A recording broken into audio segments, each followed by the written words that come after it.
DJ Cat, Cat, Cat.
Mata con todo taco,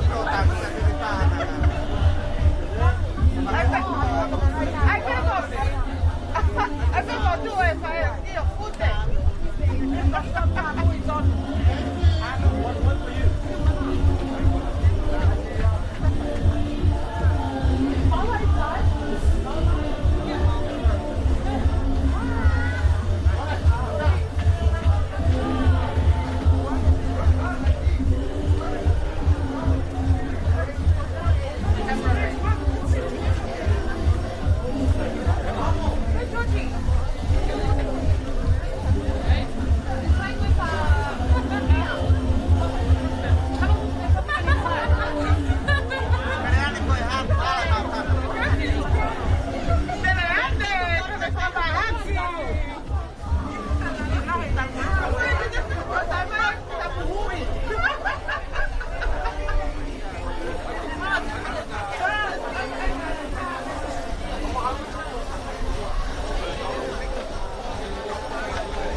mole suni fae ko e ta ofia te ki disco fa ta impe ko fa le a to pe ke ta fa filo ko hiki ke kamata pe ta polo kalama oku tau ke itali pe ki he ni ike na wa mai pa ko wi ko maho inga a homo fa mole pe o ka inga fa to os tau ki ta tali pe ko e alo e aho ia ka to liu mai pea maho inga peke whakakata me whatongia ke whie maari e whakatou ose o family. Ko ia e te tauta ape mai whasi, ka lewa ke maa o lei mai ta whaki o e tangata ka maa e whaahi whewhine pe tautou ka mata.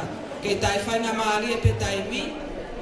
For the non-Tongan speakers, thank you very much for attending so far. We are waiting for a few members of the Solomon side and also of Kalona side, but because when this day passes it will never come back again, I think it's important that we all be patient and not wait. So we will continue to play a couple of songs. Enjoy the music until then. As soon as we're ready to commence, I will announce it. Malo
Hello? Yeah.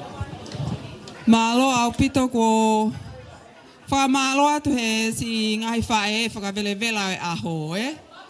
Ma whana katoa ngā pe ko huku ngai whatawhata ma whana si ngai whae pe aku ko tau e langi e ka matau anō ka tau toi a ke lotolotonga e katoa ngā. A manaken ke tau ka matau toi pe ki mini te whiha koe whakale at pe ke ongo family whakatou os.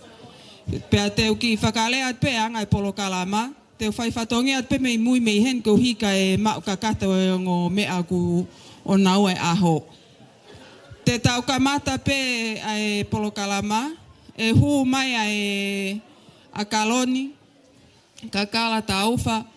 Mohono kai ngā o mau hono nofo a ngā i mua. Pea hiri ia e haulewa tamasiko Solomone po pe mohono kai ngā o mau hono nofo a ngā mihe tawhaaki. Ko kore at ke mo whakalongo hiwha o ngō tawhaaki whakatou os.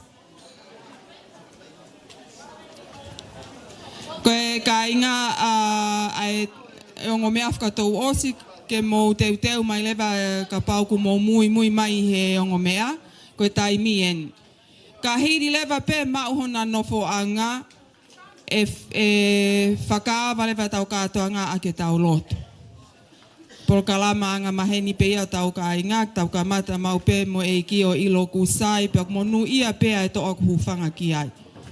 Koe osi koe tau pe kina e tau lot e tau katoanga. E toki whakatu utua mai lewa e Solomone mohono ka inga e nau whono ngā moho nau uhinga. Pe whai whatongi a lewa e o ngā mata apule. Pe whai ai pe mo e o wau e whakamau. Pea ko hili ko ia e whakaata lewa pangai pea tuk whakatu uta mai lewa e tahine a kaloni mo hono kai ngā mo e nautari. Ko e polo kalama e whiaf ko e ni. Ko e tau lot ka mata ku whai e whai whikau Stephen Wha. Ko e whai whikau tau hia o kaloni kakala tau wha. Pea ko hono tāpu e kina o e whakamau whai e whai whikau me lokale. Kolo ai e katoa ngā o ku kai honge whai whikau ai ongo kai ngā whakatou os. Pa ko kore atu ke tā maha ki whai whaswha os ko e teu e ne singai whae. Ko tui pe kua mau e no whoanga e mata pule mei mua. Wha mole. Pensonas wha mole mua me ako mau no whoanga ka e ha kaloni ko osi mau e no whoanga ne mata pule. Tulo.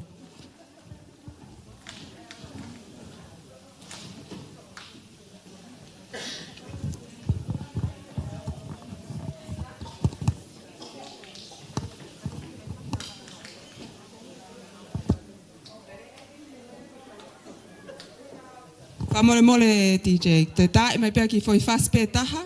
Ko hi ke nau teu lewa si tunga whinimatua ka e kamata mai lewa tau whanonga e. Tae mai pia ki foi fase taha ka e whakamapa opo mai e kau whanonga. Malo, tulo.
Tau kamata lewa te tau oa me pe roa ki whainga maari o e mea mai ki tau notoloto ngā ki he ongo mātua. Ka whiwhia pe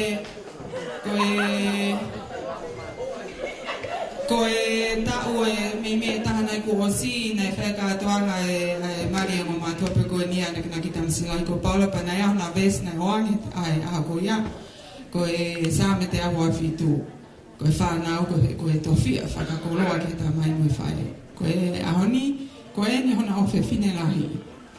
Pea, ko e mooni ka a usia lewa e ta maa ke tumu ake mo unga pane si o whakafoki mai.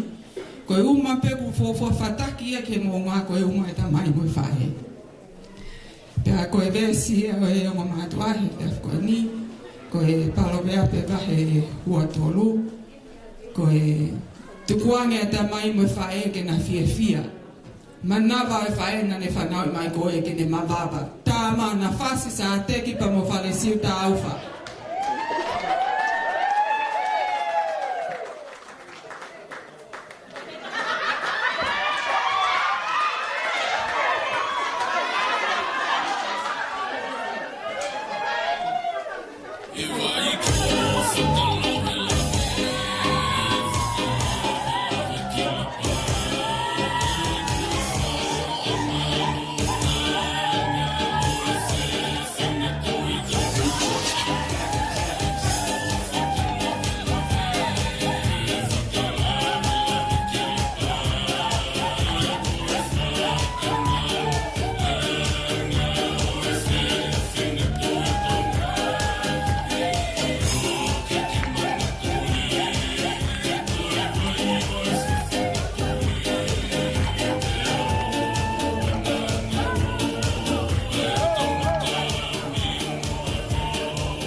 Malo, tau teu le vai ke tau ta hini ko kaloni, ka kala tau wha. Pea mōne whakanaua ai tohi sa me, koe tala bou o no si. Ka koe whewhine o kune mui ke wholo si o wako huru atu ni whakao wha. Paku hange e tau whane tu u koe pautuliki iha palasi. Pea koe kore ake tā mene whasika tau tari lelei, ta hini ko talang kakala tau wha kine kātua ka whakamau.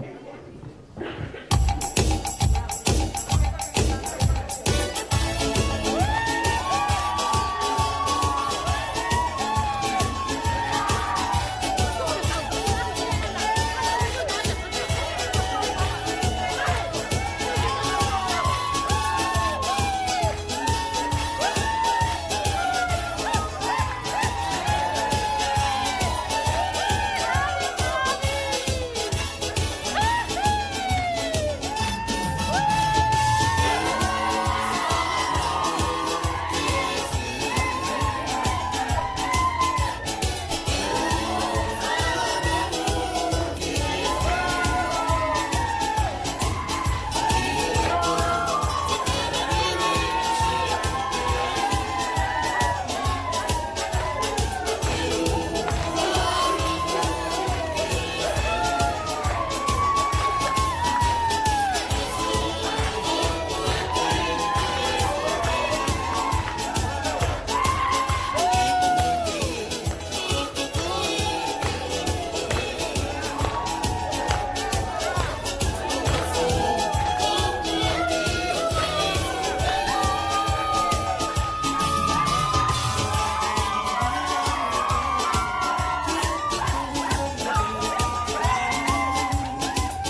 Malo.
Teo le vaeni ke talitari ai tangata ko Solomon Pope maka e mono kai nga ka te tau rock talitari pe ne o matua mahino pe o matua ko ni ko tu yake o tu pe a nga we hange to ko sa te ki mo farasio I he fua ka kava folo he siasi ma tutupu hake ke iki ahon kai hike o whana si ho. Ia sio, kai whakatogo si lia whai mateaki. Pe ahon, whia kai ngā he sio ki he whakawhisia si ho wai tofia. Tau tari a si lia, kai mā Saimone, whawhawhonga ia o si ope, I he moe floto whakawheta, I he tauaki pa moe whakoloa tama, a si hoa ki hona mana matama na fasi.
Amanaki vai le tau tari tamata ko Solomone.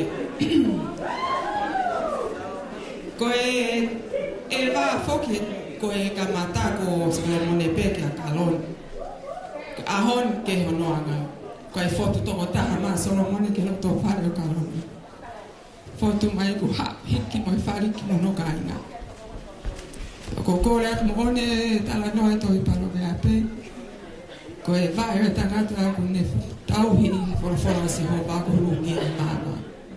Pa tau fa feta e family ma honga ia e siop mo siria ko honi ku fakakakato ai ofa o ku wa o ma ki loto fale. Ta maha fase tangata ko so mene ni haule ve kama sa tato.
Malo.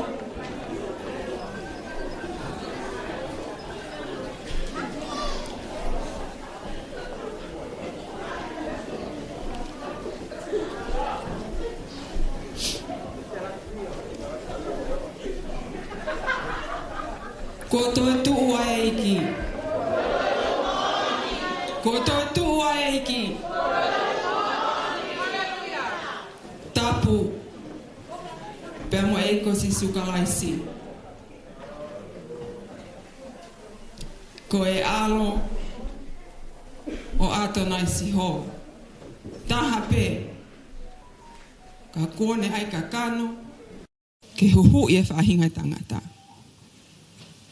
Tuku alangi mohono masani. Pea ka nai tatau e ka kai mo e one o e tahi ke lahi pene peki a ke huhu e tau ia. Kone to e tu umon. Tapu pea moho e mo e whanau. Tapu ke mulki tonga. Pensonas mo tapule. Tau i whanua.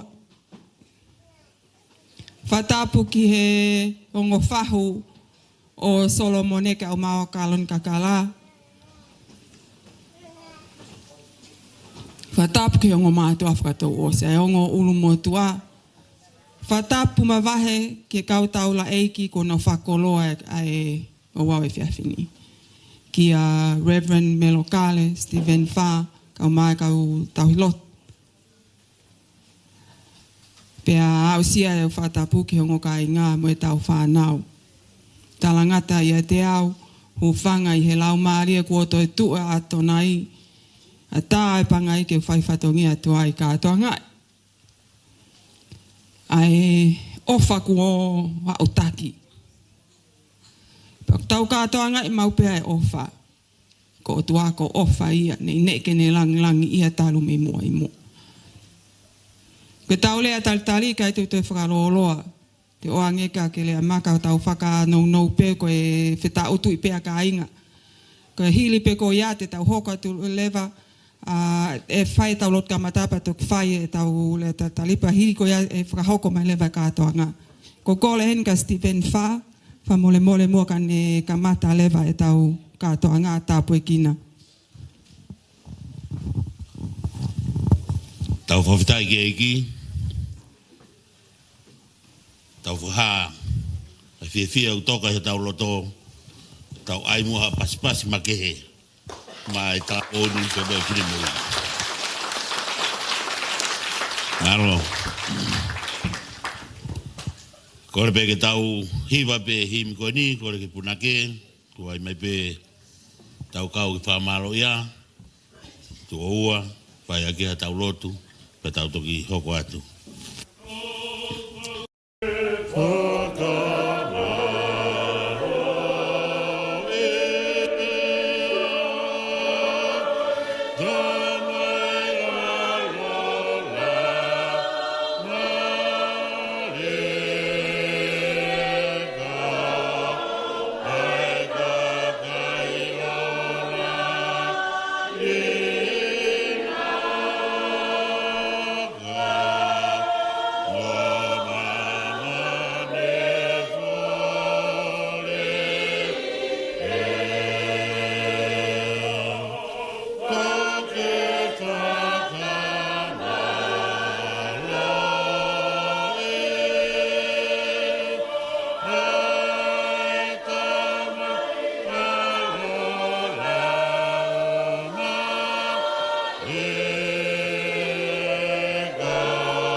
Mafi.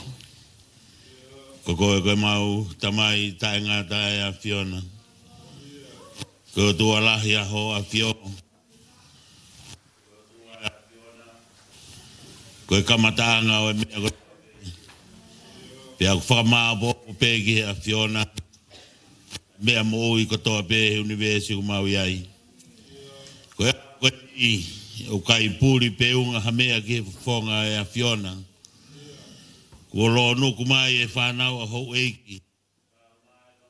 Re, ka o takilotu, ka maa e o family. Ke mau whakaha e a fia o kutoka i o mauloto. Ko ngā koe o whatau i a Fiona, ko mau māta i a koe. Ko e hau koe ni o wikai fo o, ki e whanonga o mau whai. Ko e whakaha i. Ai ofa e a Fiona na ia o mai ho aloko si so klaisi e krosi ko ia ko ni o lauta o family ko nga ke faha e feo faki ka ko me a faka otua ko ke faina si a ke ta mo ko ni ka mai fini mui ka famonia e ka to mai a o family ke faha e a otua be mo kai o matu ngai ni i kau mai a Fiona ba whakatai lahi ki o Fio ko nga o mai mo mautoro a koe whakalao lao e mea katoa pe whakawhainga maari e whanonga na e whai mai pe a misi teni mautoro katoa pe o mau te tau tui e porua koe mau tukura mai koe hunga ke mau kau pataha pe a o whamili e tiki e whakatai whenau rau ki o a Fio ko nga ko ya ko tu bege mau pe pia ya tu bege ha mau ma fana ko nga he fo autua a no ana ne ko to pe ta no pe fora ka ba we kai ka wa fo wa la au fai ko to pula no a pa o tia ko ka mau tu i fo pau yo pio pa mo mo ka ngai fo mai ka mo ni ka mai pi mui Yogu Forti e la moi pa kona fora ka kato ke koe. Ke hale mai o taki. Ai foto tu pe mo foka o na pai ke ka ha na mo kononga. Ma kore a ke kaua e a Fiona. Hale ma ra mari e tau fia mo tau kato mo koe a foeni. Pe tu pege mau fia pa hai. Ai mafi pe mo la a Fiona. Hulu anoa i e mea katoa pe u mau mawhia. Ko e o tua mau hangati ki ati koe ke haere mai ke tau kau pata. Ka mau ka fia. Ka mau ka tau lunga. Ka whai ha mau mea. Tu pe ke haa pe ae a pe e langi a Fiona. Tu ke mau whai e peo hini. Ke whaha i ai. Ko e kakai i mau toru mau mo oi pataha pe mo e a Fiona. Whai ai pe ho whakalanga ki. Haere maharau mari e ke tau kau mo koe. Ko anga mea mau taka kato e plotu mo huo e te koe ni. Wa papai atu whakau roto e a Fiona. Ko e kau vai e mau toru. Ko le katoa ngai mea ne wā peo arogo sisu Christ. Na ke ako mai ka mau ka roto pe ke mau fihe. Maa sinai te wani. Ka kua waka. Ko mai o kore. Waki maru. Ange ko e nami. E o kumana. Ka mai a ona waka tai nai.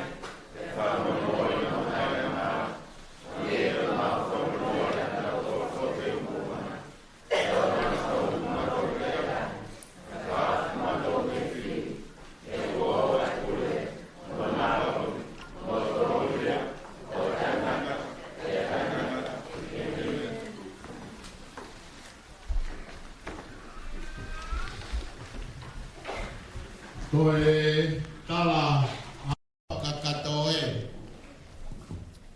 Oe katoanga. Na e mau i. E MC. Oe hoa dan. Hoka kiai mo e tangadai 5 kau. Kai tuku pe mua ke u kau i he tu holoaki. O e whatongia, o e whiawhini. Tuku pēr ke utongia e whatongia. Isa na eke, ko haia e moa, o ku uua, i he pangai. Ka tuku pēr ke tō whātua e hala, o ku uhinga e ku tuu i he whatongia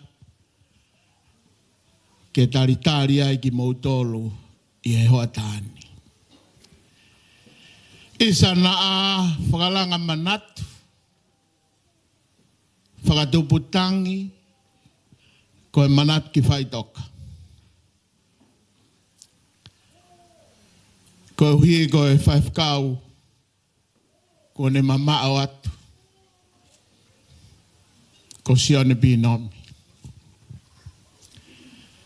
Ko sione binomi, nai whaifkau tare ki taia, i he youth a pule la a. Pero ia na ane toka nga i a wahe loto,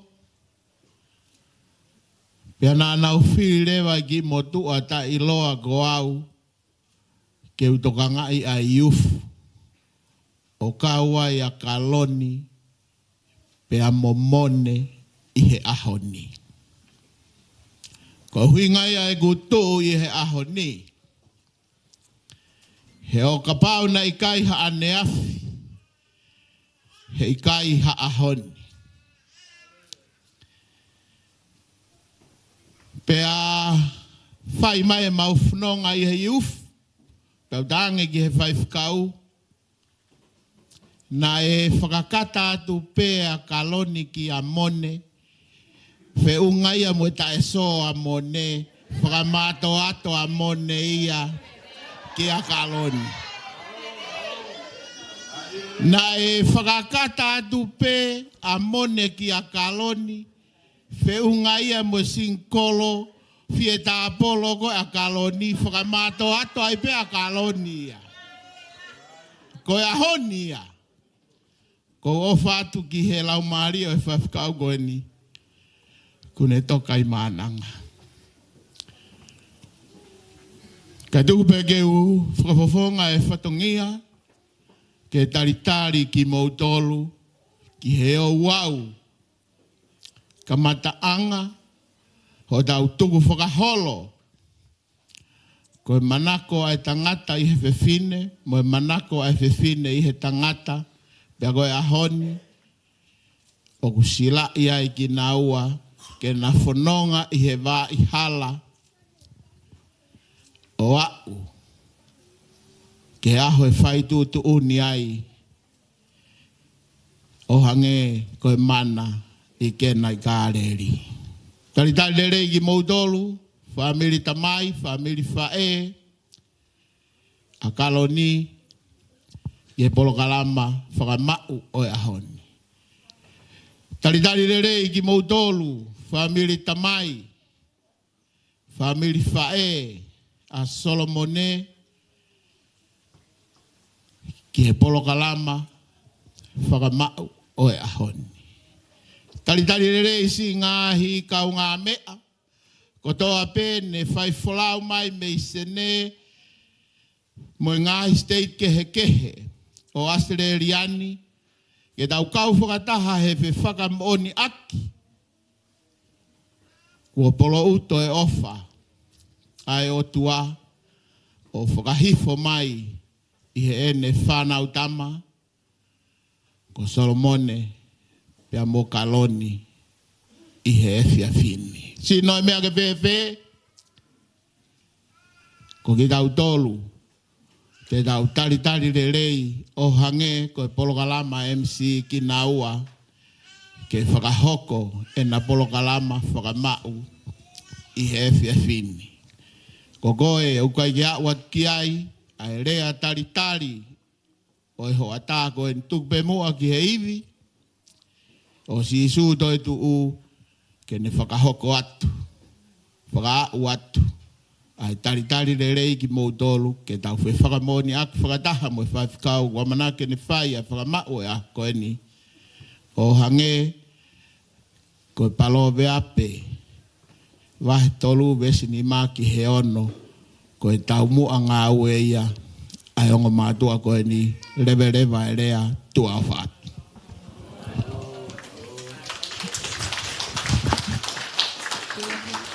Malo au pito, koe kakato ia on konga alwaki tau Polokalama. Teu kole lewa heni ke tā mahang hai faska teu mai lewa whanonga tangata ke whakatuut. Pa te tau hoko atu ai ata pangai ke toe taolunga whakapowhai tapsinga hi whae mo tau tāri ai ki he whanonga a Solomone. Malo.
i hata ahine.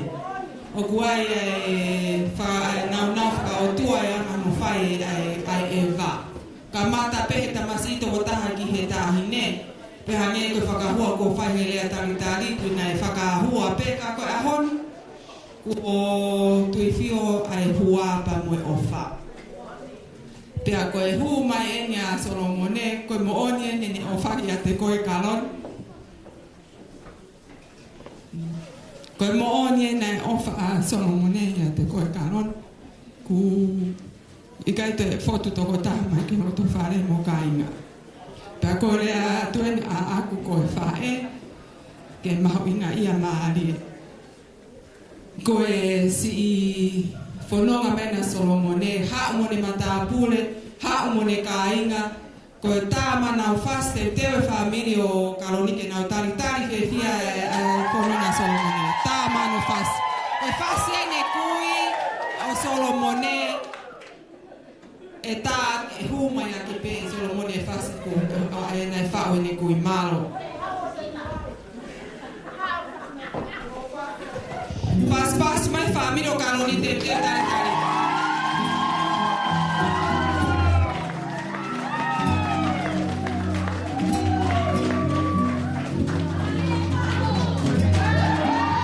Voltou que o nome taritari Solomone matahine ko Berieni.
tulo atu. Kata ko mata.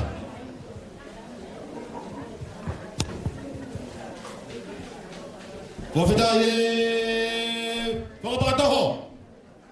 Wafita ye pakapakatoho. Wafita ye tokakava. Wafita ye tokakava. Wafita ye maupulmokau. Wafita ye maupulmokau. Wafita ye lalanga. Wafita ye lalanga. Wafita kokaanga. Wafita ye kokaanga. Wafita ye maukatoalu. Wafita ye maukatoalu. Wafita ye maukeke. Wafita ye taukeke. Wafita ye maukato mapaku-paku. Wafita ye kane mapaku-paku. Wafita ye maunga ikapapoto. Wafita ye maumia fopoto. Wafita ye mailo. Wafita ye inumailo. Wafita ye ngawe.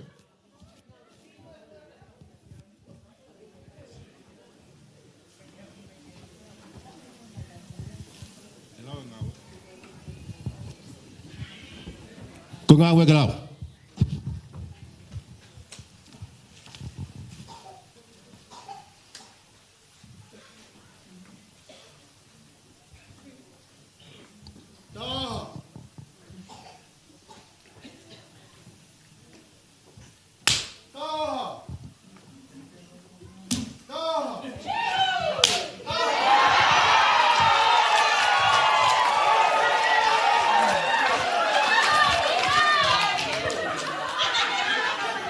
Koe mua ke ngā ue, toka kāwa e taha, poka toho e taha, pulumokau e taha, ya moe lami taha.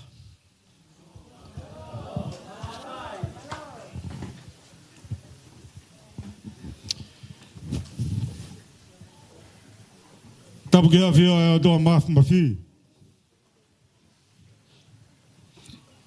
Koe vuni walo e ngāhi kuonga. O ona e koe ni mo ka hau. Whatapati e whanau me whakapakapuna hou eiki o ku ulofi e haa whangani.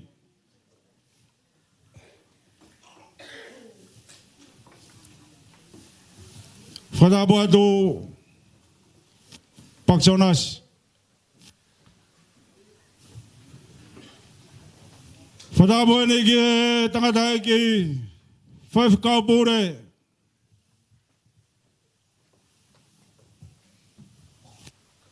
Oi wahenga Victoria Stephen Fa.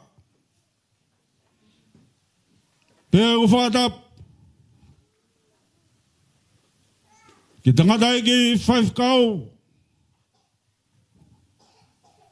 Faya ko ia koris ko siya tau tai. Moa a Five Kau.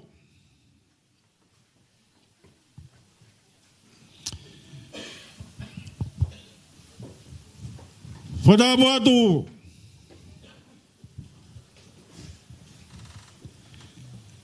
Ke kai ngā katoa pe ku tau. Lo nuku i e wharak koen.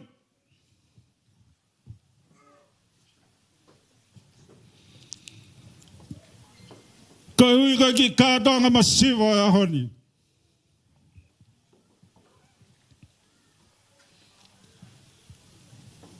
A te whatapu mawahe.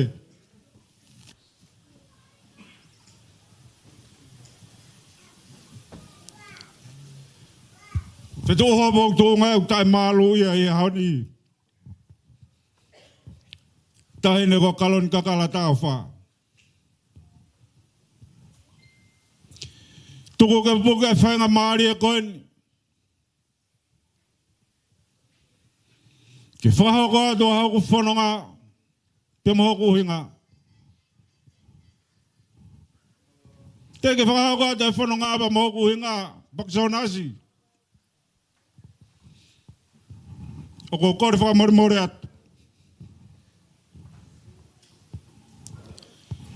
O amoa nā gere a mai heu ki weka.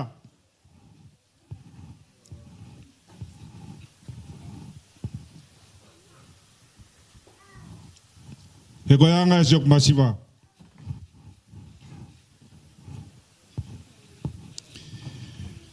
Pea ke koe whakaino hino whai kai tek mautolu.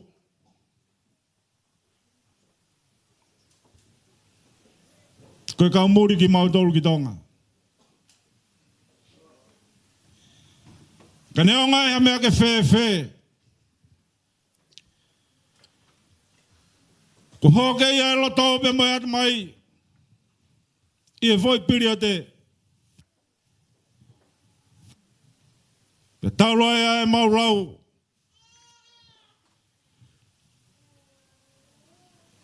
Ke mau kau i he moto whakatau taulo e whanua. Koe otua mo tonga. Koe hau mau tofia. Nei whai mai ai. He ngā o whakautua i tonga eiki. Pene hoke ia i hakuloto.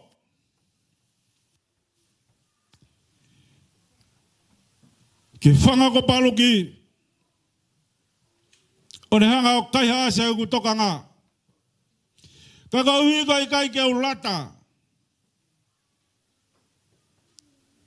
I e whoi one. Nā ku toi whenga mai pia ki tonga eiki. Kau hui ke whakamawai. Aho ko hinga pa maho ku tuunga. Nā ku takataka i holo. Ke whasi o haku ka ha. Ke makatunga i. E lau haku tonga.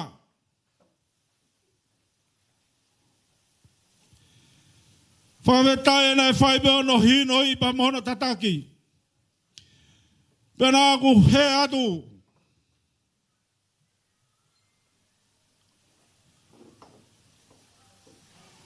O talounua aku loto. I e whalau ata. Kaka ui kai kene hanga taria e lotu. Pena aku hopo ai o kakau. Ke mui ai halanga whalau. Ne holataki a ke kau misnare. Pea hake ai nukma anu. O hila whaka isi te. Tako e whonua e mua. O kukama mai. Paksanasi. Ko ku hinga aia. Pea koe kai teo kai lava, ke whakamau mau. He ko whakau ke umatua, pea ko whakau ke utula.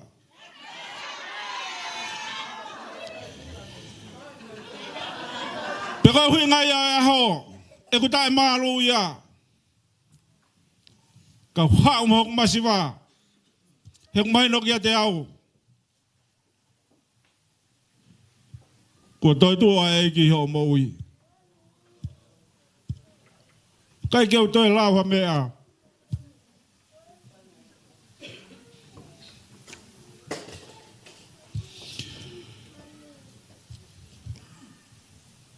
Paksonas. Ke mea i koe muri au ki tonga. Pene ongo e ku muri. Ka ko whenga. Aho ko re rei taha. Ke whaia ka e whakatoria. Oi loto pe mo e whakakaukau.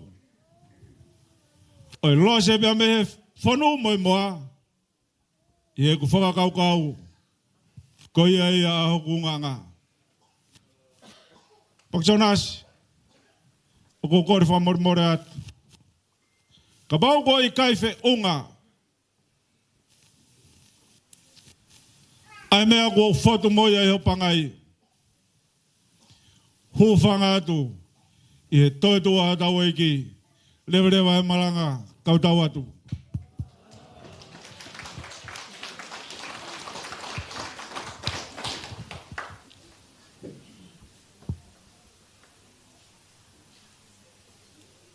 Muri tonga.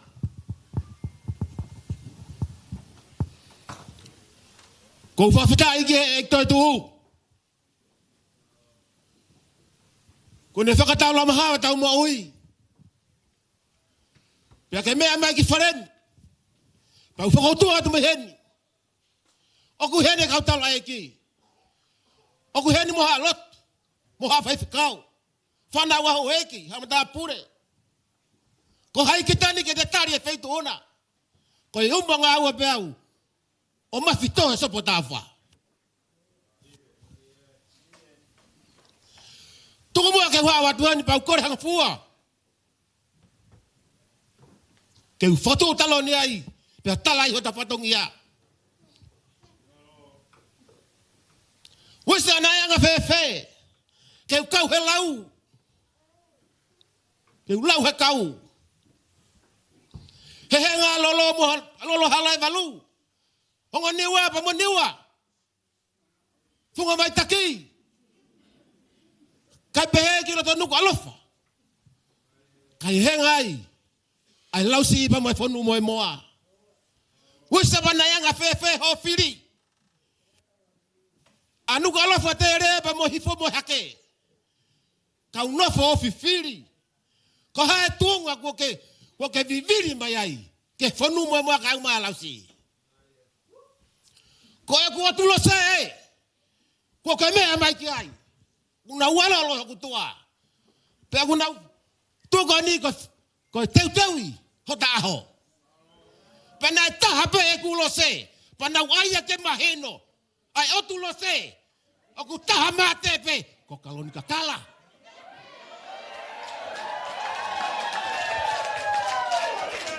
Ko e uhinga ko e kaloni kakala. He ku peheni alo se. O ku whakafofa. Pe talavau. Pe foilore.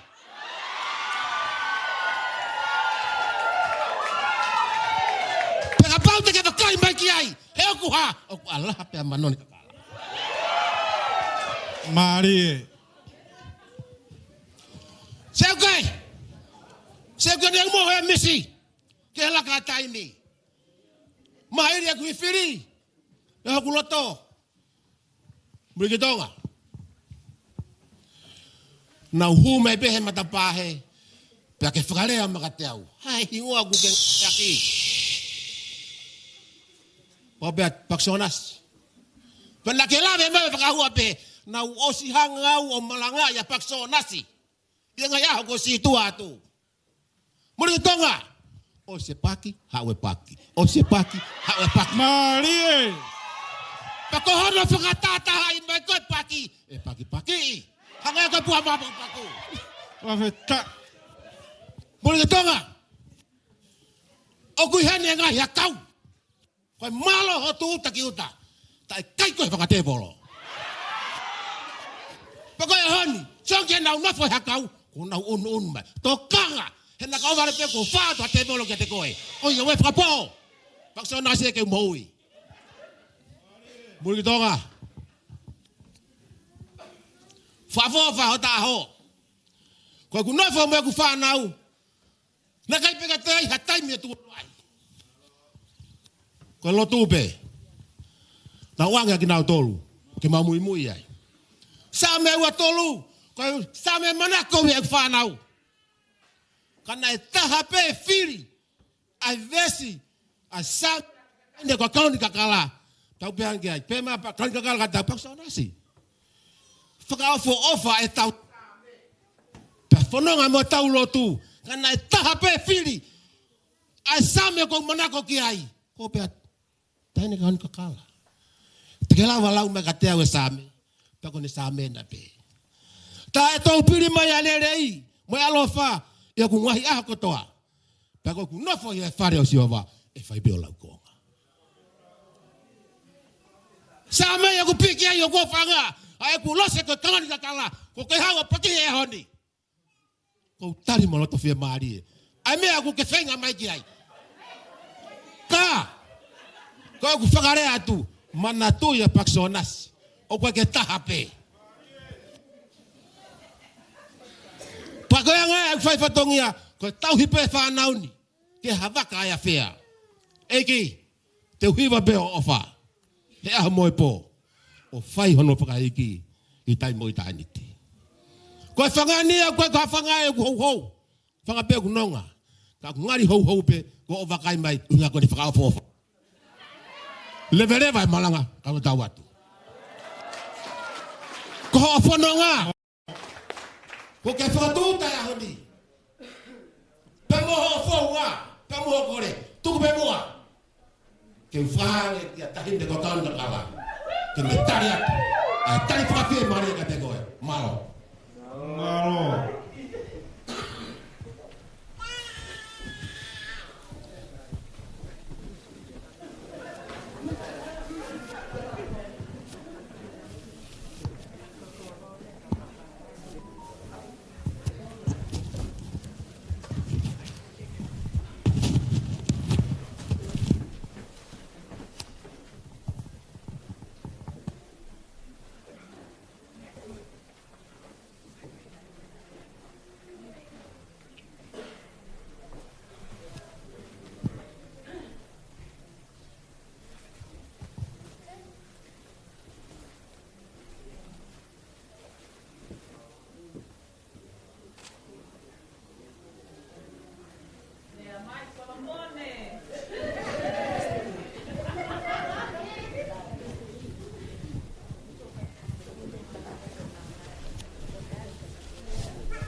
Kaloni Takaga Siutafa, my beautiful Afanga.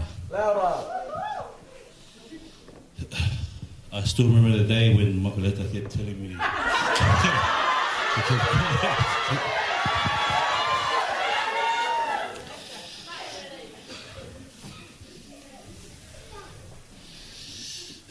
There was a dark time in our relationship, and I praise God that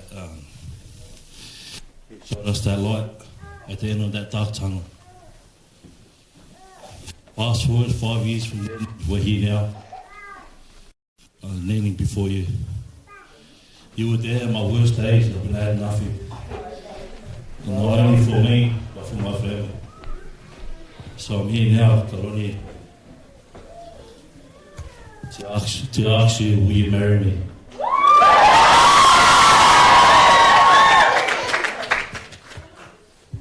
Whakapetai ki o tua mawhi. Yeah. Aho whakakoloko ni.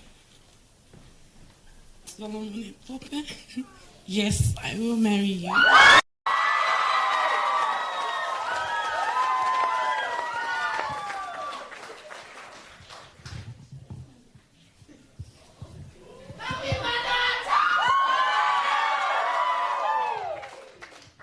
Tugeroma.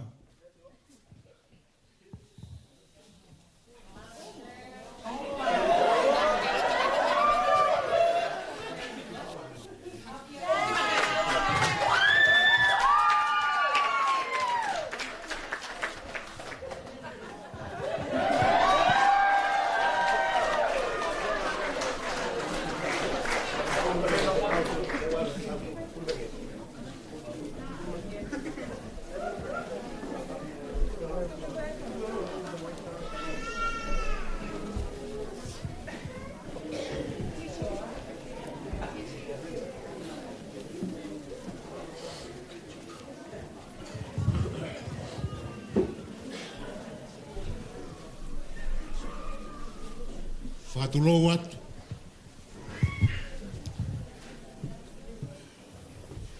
Tapu pe moe a fio. Ai o tua tae ha I o tau lotolotonga. Pea kou kore, ki u whakamalu atu, I he ngāhi tala whakatapu kotoa pē, ne kamata aki he MC, ai whiohi anga koe. Kai ata moku ai whainga marien,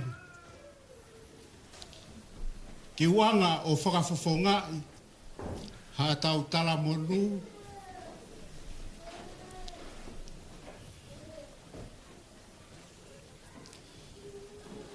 ki a Solomon, Pope, kaloni kakala tauf, i he hoa koe.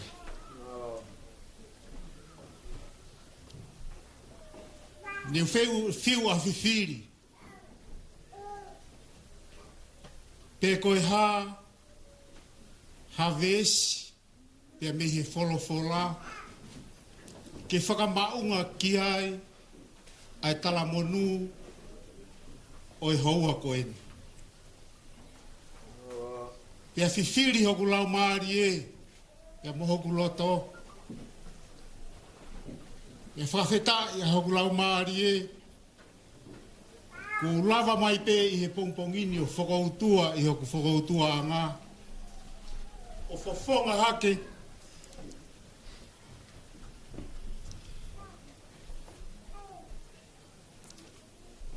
Ki he pui pui koe. O kune o mai ai rea koe ni. Love you, kaloni kakala. O ne hanga o whaka papau i mai ki a te ao. Ai vesi. Nā ku to o pe mehe wholofola.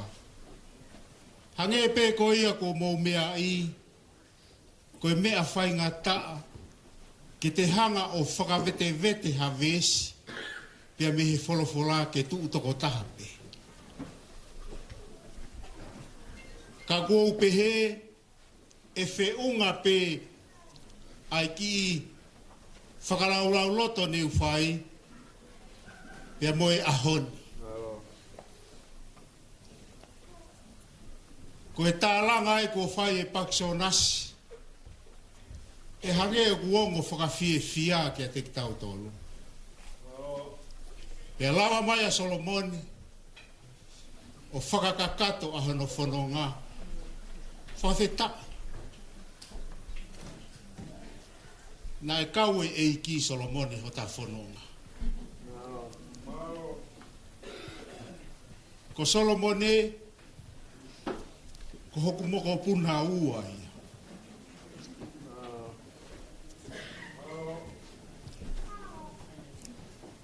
Koe tuoho whine lahi o e kutamai.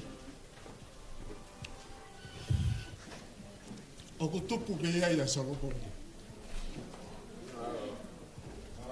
Kai whakawheta, toi lava mai pe o tari e hoku o whine koe. Kaloni kakala.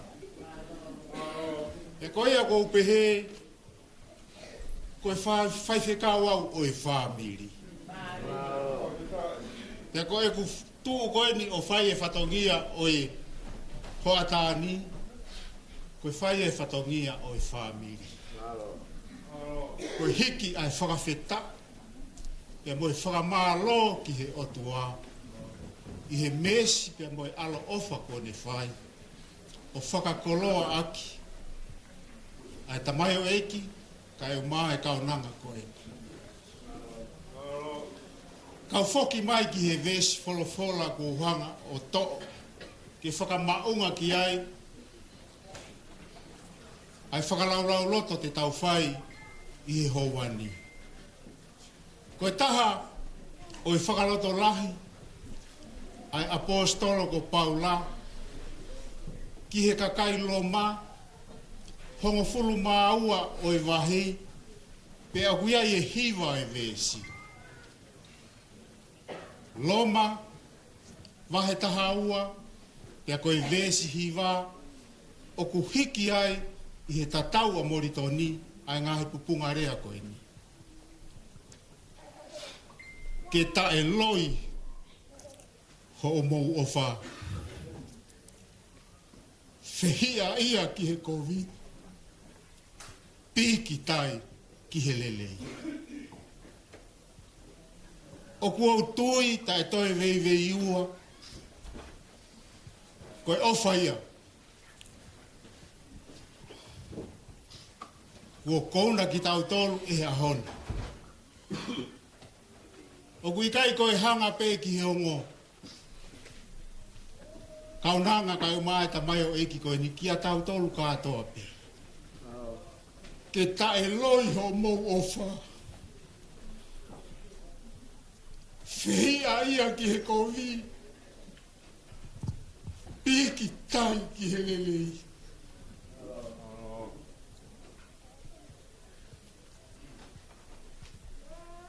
Koe tae loi, ko hono whakamatala, koe mooni maupe. Solomoni, kai umaa kaloni, kai keu toi tui au ki ai mea mahu inga ia.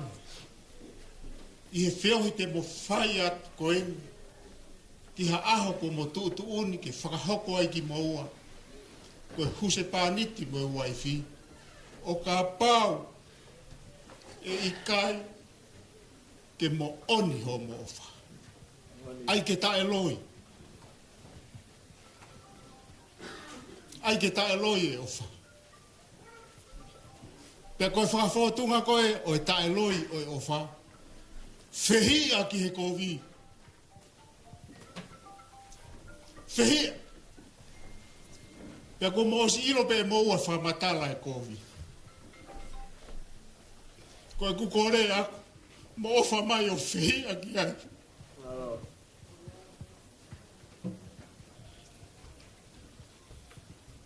Kai ha, ka mo piki tai ki he rere. Ka pau e pehe ai ofa. O tae loi e ofa. Rea whapapalangi. Ai ke sincere ho mo ofa.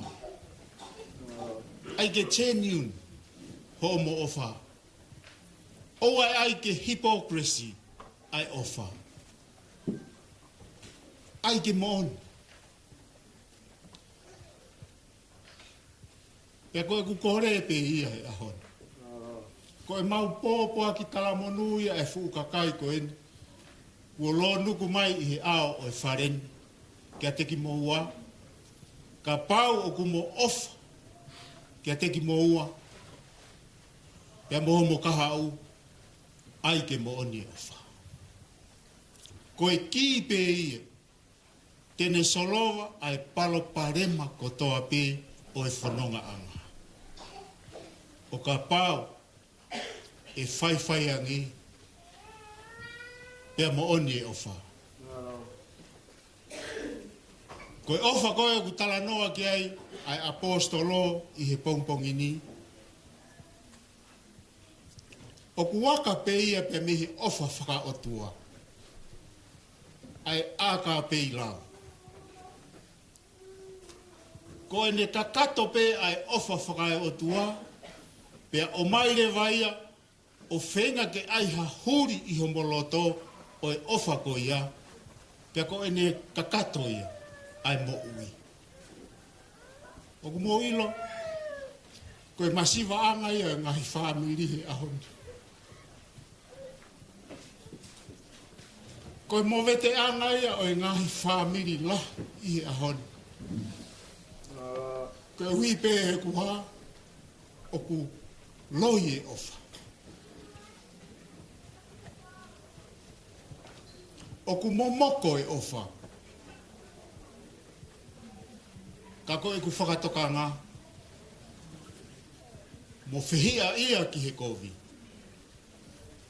Ka mo piki tai ki he rerei. O kuia e himi ai sias ue siri anā. O whaampe ke tau hiwa ia ne mua punaki. Ko e tau tala monu ia ki he ongo mea koe ni. Ko e ni mange au. Fitungo fulu maa taha o himi. Ngō tuia koe fu kakai koe ni koe kakai wesiri ana koe kakai lotu metotis ki tau tolu. Te tau ma ai himi koe ni. Pea koe ku kore pe ia ke punake ke te kātaki o hua i mai ai ngahi vesi koe ni hiri e ku lau. Ke whai akia e tau pōpoaki, talamonu, ki heongo mea ko eni. Di mange au, fitu ko fulu mātaha o himi.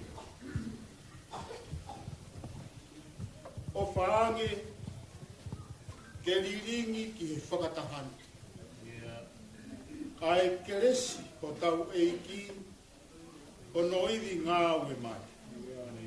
Ka tau hao me he kovi, ka tau laka pe ki mua. Ko tau tuku ai ke ofi, ki he anga he o tua.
Bukataki, o whakatakanga e angi ai whakaamu, ai vesi wanoua. O whaange ke hunuki, ko tau loto tuan. Ha mei ofu, ko e huri, ko e ofa ai tamai. E ke tuku ai pe ia, ko tau tolu lau maari.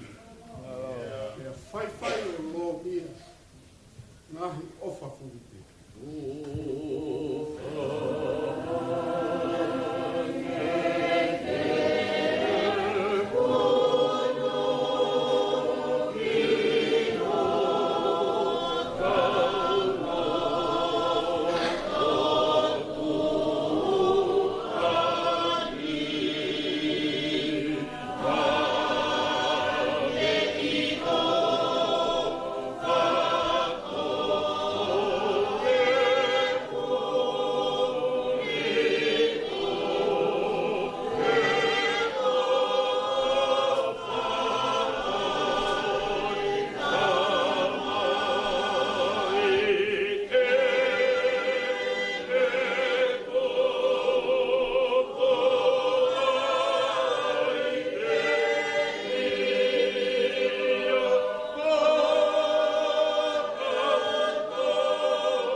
Ai fu mana koe feo tupu me he lau maari. Mata ia ai o tua ilo e le rea mai. Sino kaha he uluna feo mo ia i mulani.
tau loto.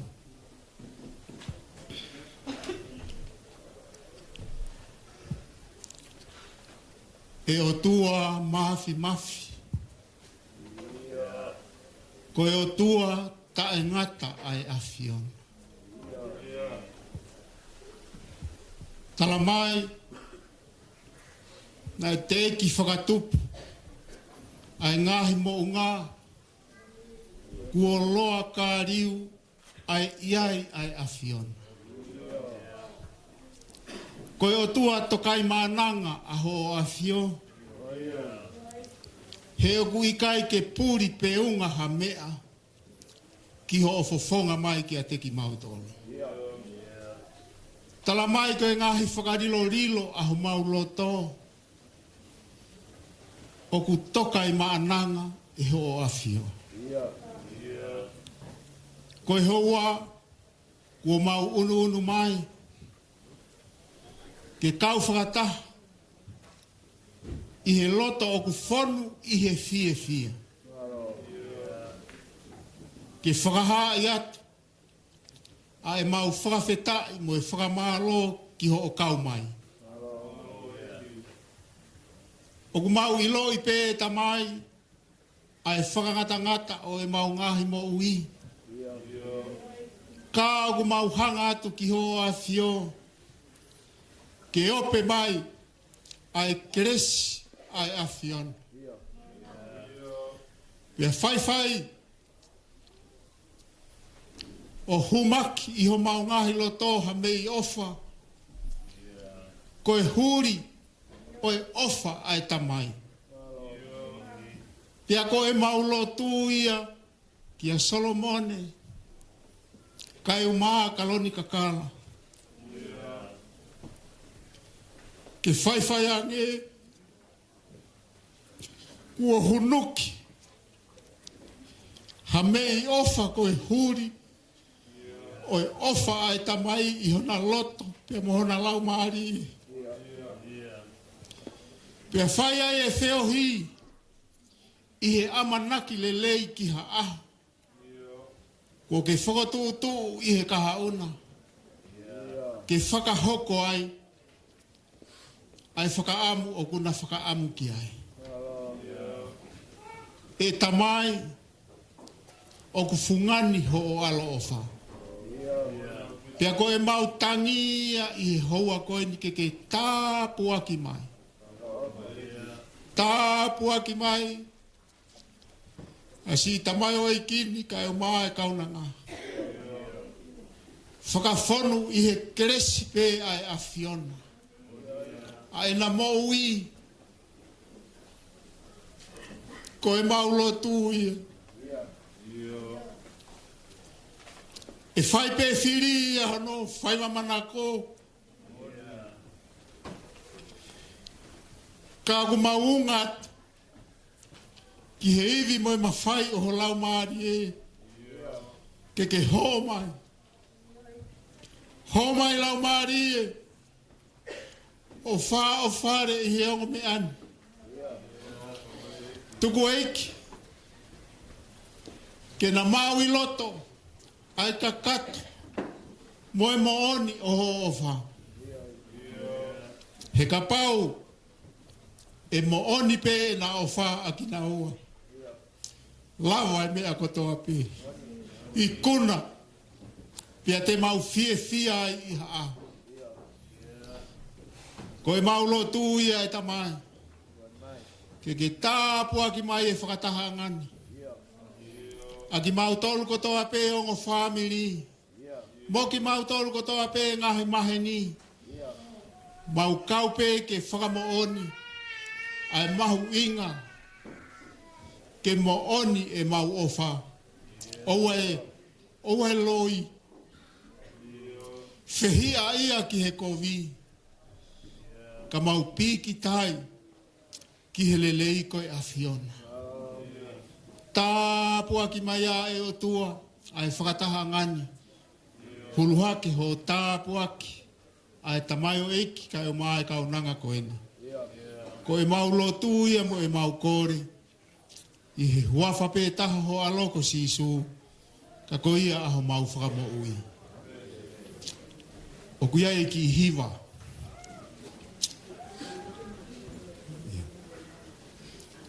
O ku amanaki ki mau whakahoko atu. Koe taha peia o e talamonu, pia mo e whakaamu, ma Solomone kai o ma kaloni kakala taufu. Ke na manatu mau pe, ke he ki rea o hiwa koeni. Ko ofa, o kune hiki au. Ko ofa, o kune ririu au. Te kapau e hoko ai ofa, kalon kakala kai uma Solomone o mooni, pe tau tu Ameri. O ikai ke ngata pe i he feo i he mamani ko ini. Ka koe pure anga o e o tua. Pe ia ia aho ia ko whakahoko ai mo whamiri. Pe te tau whanonga ki tau tolu ki he wani a pongi pongi whakawhita. He ko ofa o kune hiki au. Ko ofa o kune ririu au. Maro.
Nasi. Ko fra maloat.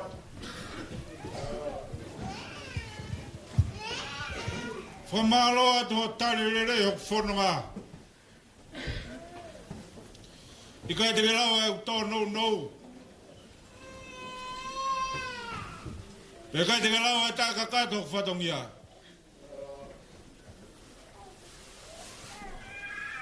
Kako ofa fra tu i ketaria kia fonga. Ko ya ko kore atu. Paksona si hawa mo ke ofa. Hau ke ta o fi kolona ka fa mo foka ho ko me ko ta foka ma ho ya honi. Ko ya ko frambe ke loto lerei. Ta to ko pe pe moa. Karewa ke hola kolona ka ta to ki hoko atu. Leurewa e malanga ka tau atu.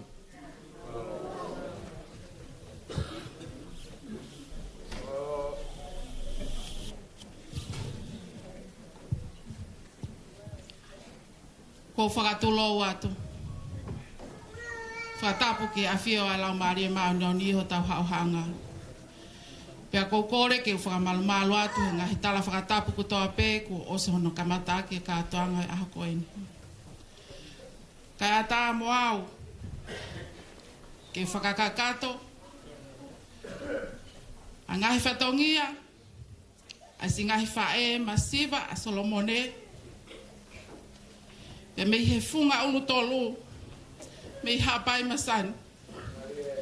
Pe pehe ki he tutu anga kawa.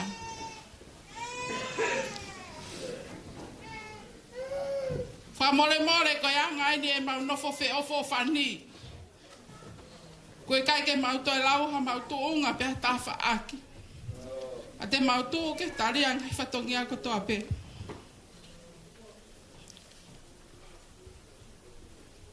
Ko hunga ia te foto o tongia e whatongia koe ni.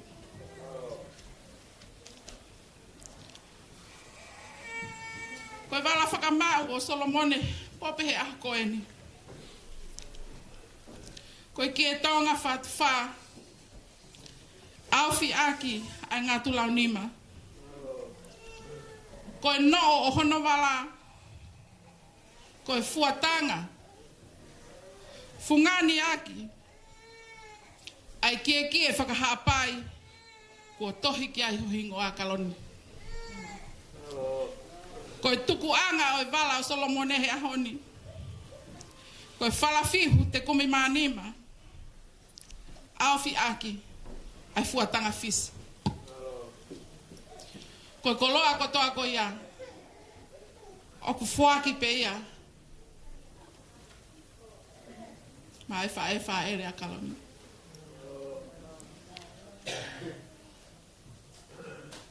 Pena whaanga o Solomone pope he ahoni. Koe whala e tolu. Whala paongo wango kumi e taha. Whala paongo te kumanima e ua. Awhi ake a fuatanga toka wanoa. Koe koloa ko ia.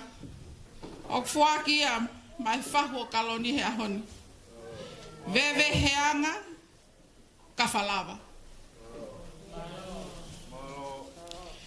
Koe hiri anga e mama whakamau he ahoni.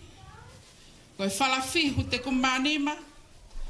Awhi aki ia ai ki e tonga whatwha. Pea kui ai, pea kui ai mohono kato liki vai. Koe tuku anga o ene ngahi whakananiwi, mo ngahi whakamokomoko koe ni. Koe whala e ua. Whala paongo wango kumi. Awhi aki ai fuatanga. Pea moi whalafihu te kumanima. Awhi aki ai fuatanga toka hongo fulu. Koe ko koloa ko ia katoa. O toi whaki pe moia. Mai wha ere. Koe whatongia whakaosi o ngai whae a Solomone he ahoni. Koe whala te kumanima paongo. Awhi aki ai fuatanga. O ki ai pe mohono sila. O ki ai pe mohono ngahi whakamokomoko. Sāne whamore more, ko koloa ko nio kutuku he tawhaaki koe. Ko koloa ia ai whai whekau, nā ne tataki tau tolu, i whakamau e aho ni.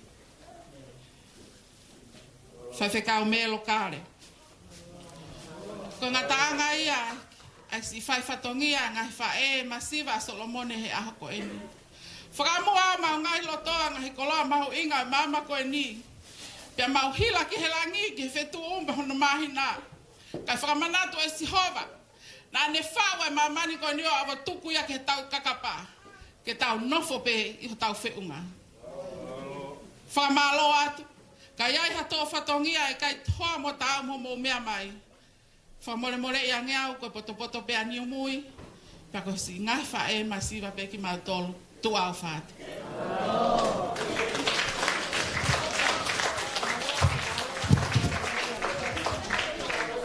Pamalo atu.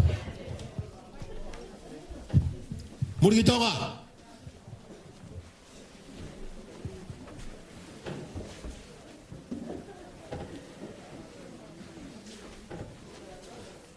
Ko pamalo atu. Ala vai fatongi e ahoni. Ko tui pe. Ko ngalau ia te koe. Na ulere atu. E fitu wa furu tupu. Na eu iau. E se kei tale se ase evangeli o. Ke uere to whai apitanga. Ki ho ta api se ase. I ala fo. Ko lawe i o kei reka. He na usuini halo hala lavinia. Pa mo hala re lue. Kai pe ke hala tauwa. O kei taka teu. Kako ku whakatokanga atu ka te koe. Ko utari atu ki te koe. Ko ha ko ke mau ki ai. Te uheni moeke. Ka mua whakauho. Ka mua paksoras. Ke tari aha o whatongia. Ko huri ai ahoni. Te whamanata atu ka te koe. Ko huri au eke. Pakapau ke manatu. Ki hafo te au. Ko ahoni. O ku heni e huri. O ki e te au. Huri no ki e te au. Tahine ko non kakala. Kaya ha ko ke taria ke whakahako e palobesi ko ke whake ahoni. Ko taria loto hanga fu mari. De breva malanga aku tahu.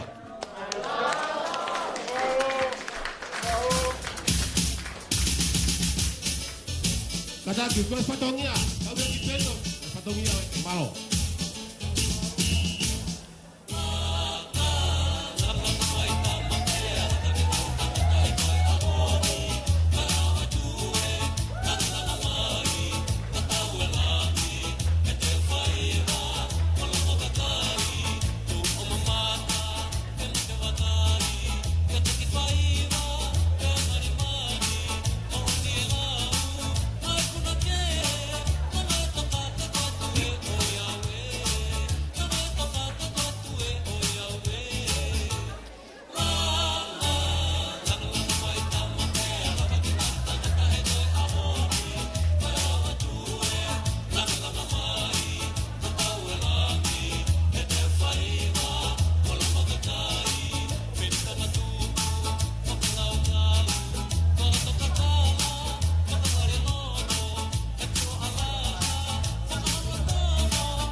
auhi atu e ngā ue ki peito.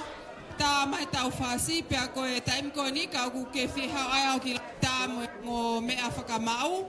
Koe whainga maari e eni ka e te waki lewe panga iki he whatongia hoko. Tā mai tau whasi.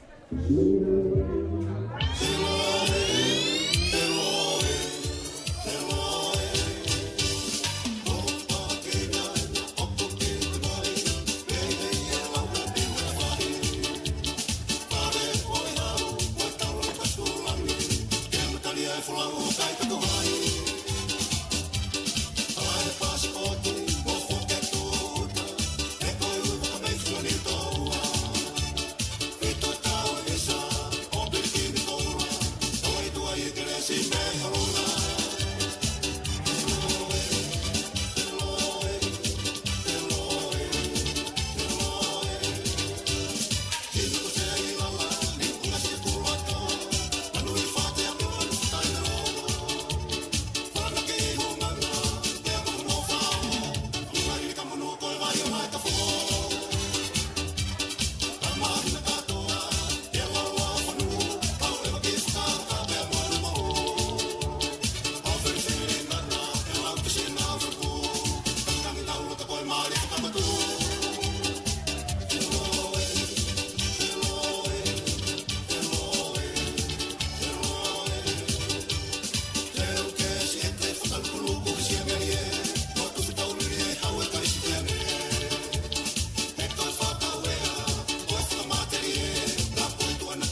DJ Ben.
tali le lei ai ko ngā loake polo kalamata whaftai ke ki pia ko lu sia ki taulanga. Ia e ngai whakawhea atungi ai angai wholau. Hou e matangika ko e whiawhini ko taulanga pia ko tau whiawhia ko to ai. Ko e te waki le vaeni ke hu mai e ka inga o Karon Kakala. Ko kore atu ki he mataapule. Paksonasi. Ka pau ku ke ofi mai pa ke whamole mea mai ki mua ki he uluka ka mata lewa ta whakahoko whatungia.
Kaloni whakahonga i e ka inga o Solomone.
Tau tali tahen ko Karon Kakala tau whawhia ang whamiri ko whai whakamaunga ia e aho i he kahau e hoko ai wā taha koe whakamau ia koe kātoa ngoi e whiawh koe ni tāma no whas.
subjection. But maybe pressure would make Joanna see how everybody could live as one. I wish she makes all the gold and money to find a weapon in the shape of guns, while every mother in the black Soweto fears the killing of another son, sneaking across all the neighbors' borders. Now when a kid having little fun, she doesn't care if the funny game she plays is dangerous for everyone.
DJ. Cat, cat.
kole he whanau, whakaosi mai lewa he laini ko ia e. Pea mō mea ai fo lewa ki lalo ko e whatongia whakaosi eni.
Whawhitai toka kie. Whawhitai toka kie. Whawhitai mau katori ki vai. Whawhitai waru ki vai. Whawhitai koka anga. Whawhitai koka anga. Whawhitai whakamoko paparangi. Whawhitai whakamoko paparangi. Whawhitai whaiwhono. Whawhitai whaiwhono. Whawhitai ngāwe. Whawhitai ngāwe.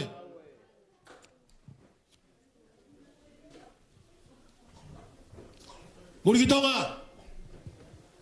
Tuku pēmua ke ngāwe ki whakatapu ko osi wata whaki. Tata ngāwe mataanga kātoa koe. Ka tuku pēmua ke motuan ke whakakato. Ai whatongi a kou tai ai. I maru e whare koe. Neu whanongo ane nai ki he tala. Ai vas koula. Ane nai hende whakamalanga. Kulere mai peka whai whatongi a. Ma aha pai masan. Seu koe. Nau whakaamu ka ke awhe mai ai e tonga reka. Ke tapo tala noai mo aku mo tala noai hata katoanga. Kakai ahoni. Na wa e toa ke hala fo. Kama e ko ye tenge ke whaere ko ia. Alua tau ke atu e lotu whakamama lotu hola ko ia. Ahoni. Wa ke tala ho muri. Muri ena papalangi. Kapau ke ta wheau hi he muri pa papalangi. Ke wakai mai te meta paksona si. Ko hae ka kala ku te tui. Ako ho tala ho mau motu. Ka koe e refa palangi. I he ngawa ki he kau semane he tūta. I tonga eki ke whengai. Ke leo he tonga. O koe mea kui. O whapapalangi te koloneti wapo koe. Ke mea mai ki he sisi a kau koe. Kau katoa haka pulu esi. Kau teka ia tu kia te koe. Wai. Pia ke lawe mai. Taki tari. Ke kolona ke whama popo ai ho ta kātanga. Muri tonga.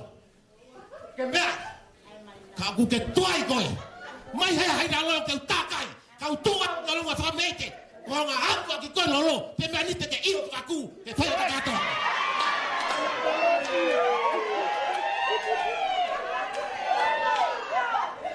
He ka puna ai moar. O fetala ki pa motanga peka. Ko na una fo ya lunga hata. O moi fe ai pia. Kai te ulai pa me ko kai fa tane ke kolona. Ko kolona ko no lipe me kolona. Kau mea. Hokua. Faila ho tavaka. Fola watu o tari ai. E me ko takatonga ki ai. Muri tonga. Famole mole ai na ko guta kulea. Aku puna fe fe ma fana.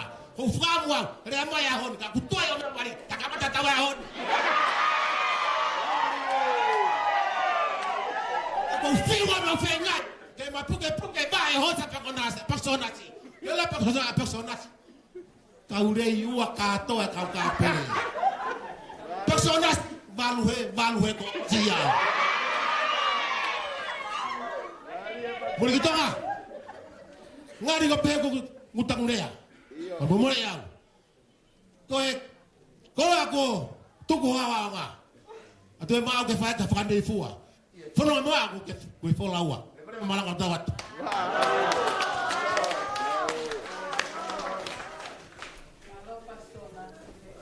Ko fa morat.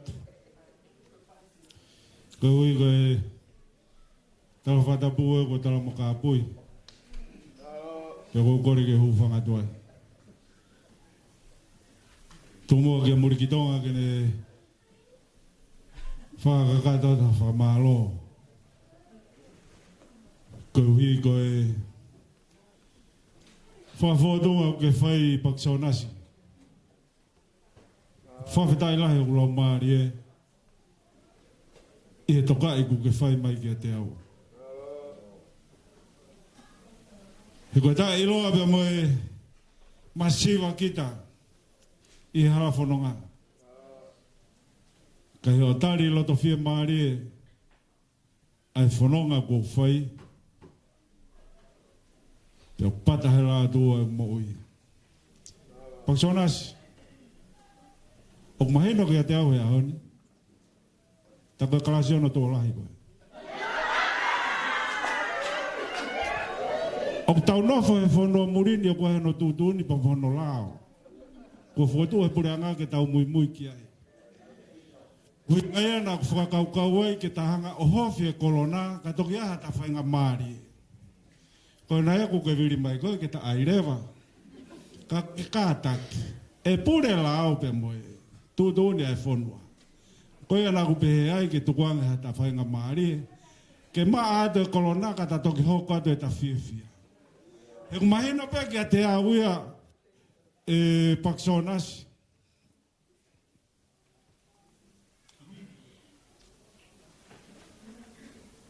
Mahino ke te koe.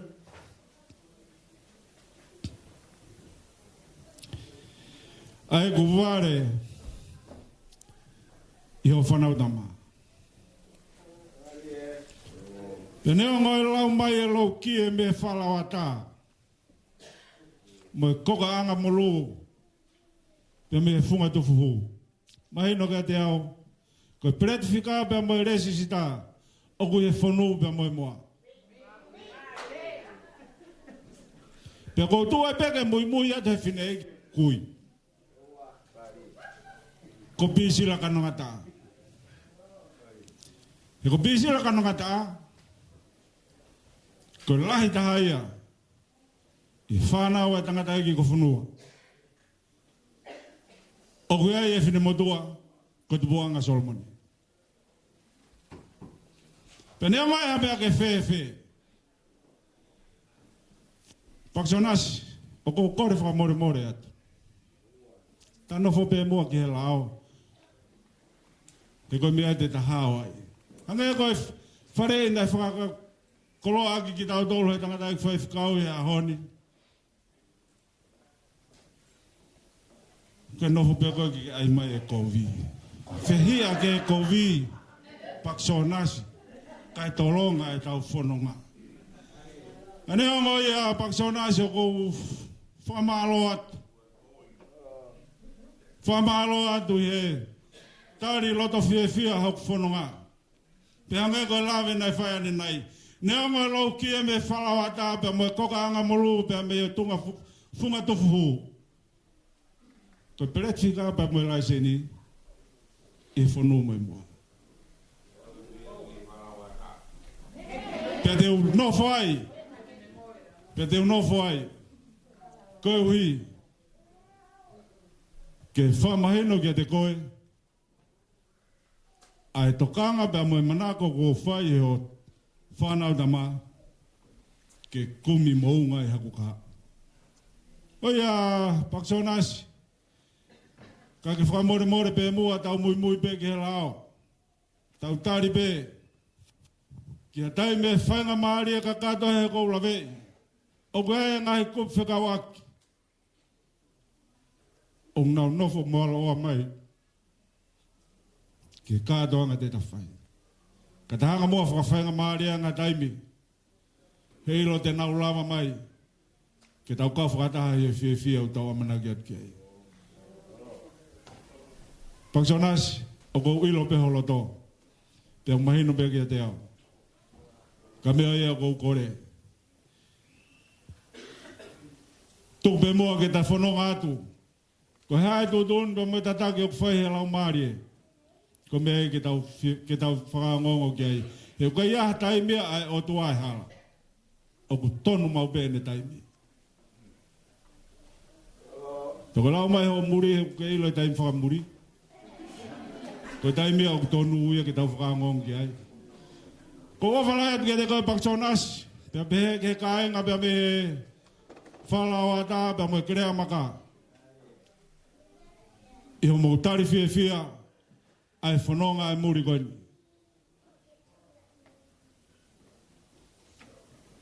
Ka tau tuku pe mua ki o lunga. Ke nehanga tataki ho tau whanonga. Ke ai ha aho. Kone whakailo mai ke te tau tolu. Ke tau whai ai. Ai kātoanga. O takamata i he ahoni. O ko ofalai atu ke te koe Paksonasi. Pea pehe ki o kaenga. Pehe ofalai atu ke rea maka. Te mo kaenga pea me he funga tufu hu. Pehe foke ofalai atu ke te motol ko toa pehe. Ko tau lo nuku he whareni. Ke whakakato ai polokalama ai ahoni. Tala monua atu ke kau tangata ik whaif kau. I he ngahi whatongia ko toa pehe. Ko mau ikuna. I he ahoni. Ko hui ke whakawaa e aki. Ai whanonga. Ai Solomone pea pehe ki a Kaloni. Ki he kaha uena mo ui. Leo rewa malanga kau tau atu.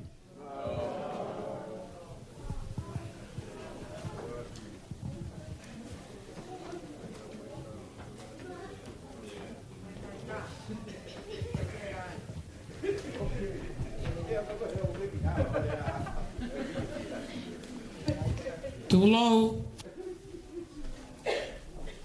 Moe a whiwhi o ai tolu tahi o tua. O kune kātoi alangi mo maamani. Kai tuku ke utala o whaki. Ki he api ko riu ka wā. Moe koka situa. Kai whola o ta whalalotoa. Ko pou walu. Nā e whakamau whatu. Hono hala whanonga. Ki he whanu moe moa. Isa, asi e te hinga no lupu. Ne tuu tau kakapa. He whahina o e makarisingia. Ne tapu ke tori pe alasi. Ka e sio pe. O tari ai. Ki aho. Ki hoko mai ai aho no whanga. Koe ahoni. Koe aho e wali ia tama. Tama tu e whae. Isa e kehe. E whae ai tangata. Me e whae e whewhine. He rai tu usi. A kalon kakala. Me hok mana wa.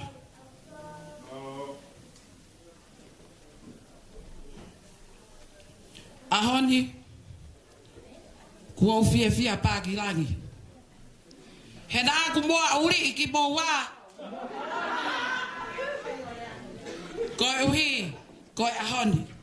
Pea whakamooni pere a Solomone.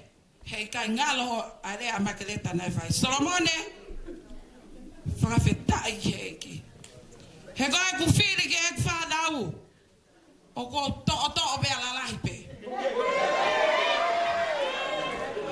O kua sio. Peau whanongo. Peau kilo.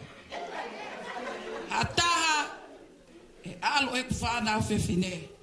O tau toi. Kalau ki he lotu. Ko ho tangata e ki a Solomone. Ko whika ua ki a nā moa uri ai a kaloni ki a koe. Pea kalau ki o whae.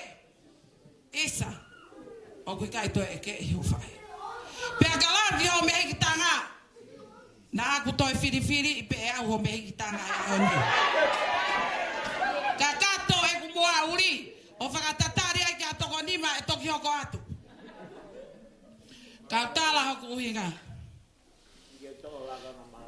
Ko e tautu anga o kaloni kakala ta aufa e ahoni. Ko e whala tonu ngokumbi e taha. Whala pao ngō ngokumbi e ua. Whakamolua kia ai ngatu whātu walu. Ko e whala whakamau o kaloni kakala ta aufa.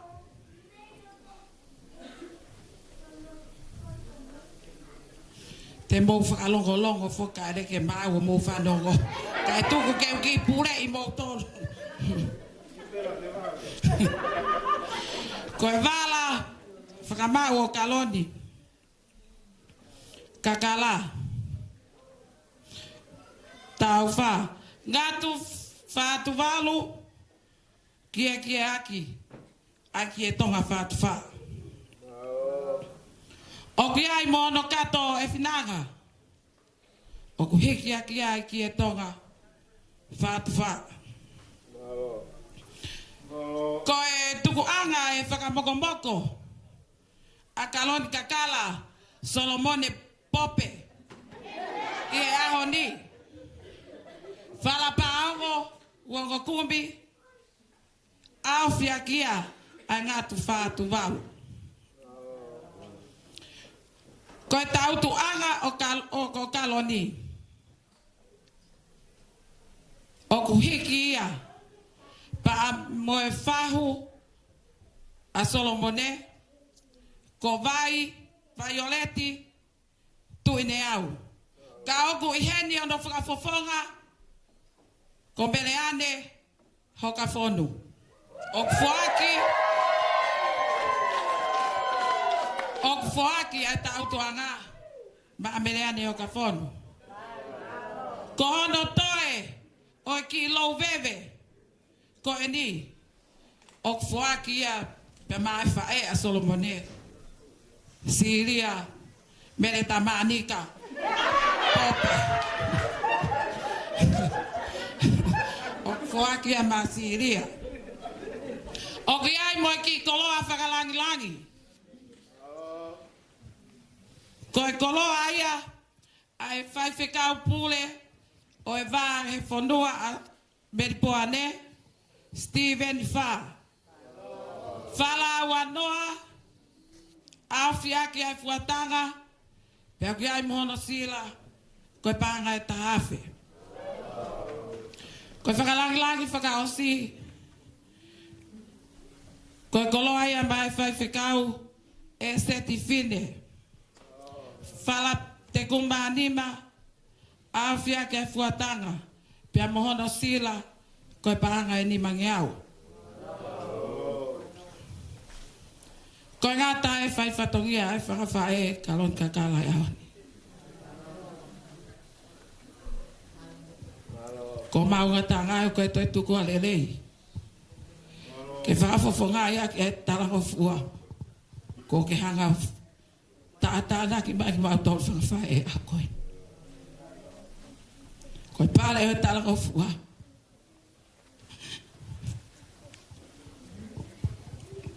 ko anga fa uta ki ma to le a koi fa mo ko loto na lo a va e ke ka kapa o hifo e mahina ke o atu ma e ta hine kosidia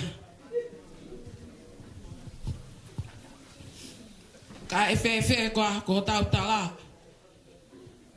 ko me fa ka le anga ka ko e pasi ko tau family ko fa e kalon ko ka me te tau ilo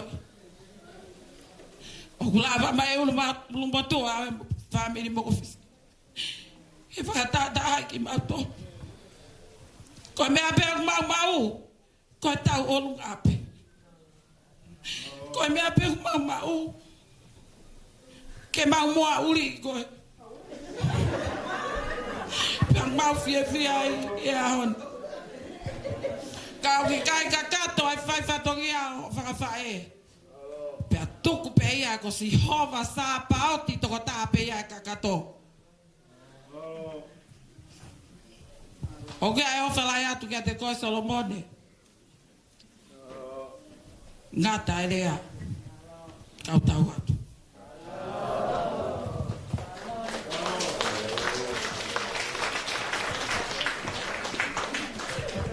Paksonasi.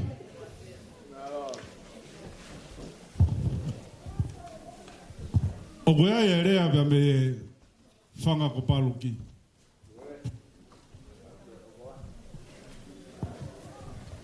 Peme malai kasivaki. Ko tau langi. Pe ko vete ngata tau. Ka tu be mo ke tama vai ka va be ka to ke i. He ko fononga agloloa. Ko ko fa malo la hayat. I fatongia ko ke fai. Dok mata poto ai ho tau aho. Ka koe aho na vete ki ai a velata. O koe ai honorea. Maa tu koe tau he ko mao e hau. Te koe tau merino. Koe ko kore wha more atu. Tu mua ke tok paulo tae whea aho. Ka tau whai agi e.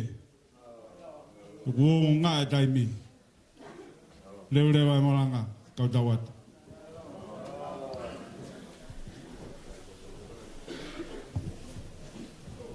Whamalo lai atu.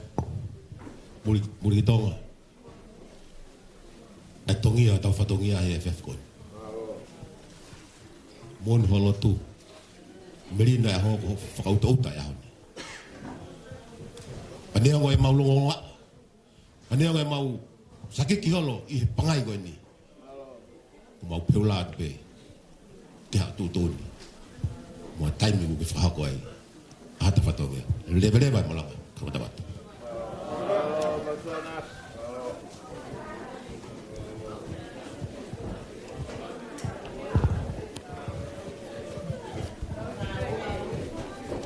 Kore whamoremore atu pe. Ko hui koe ngā ue kone ku tuku loto I he pangai.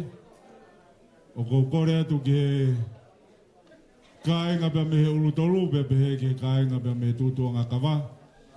Ke mō whamoremore o whakawhita ato e whatongia ki tua kai ata e pangai kai hoko atu aho tau aho. Mahalo au pito.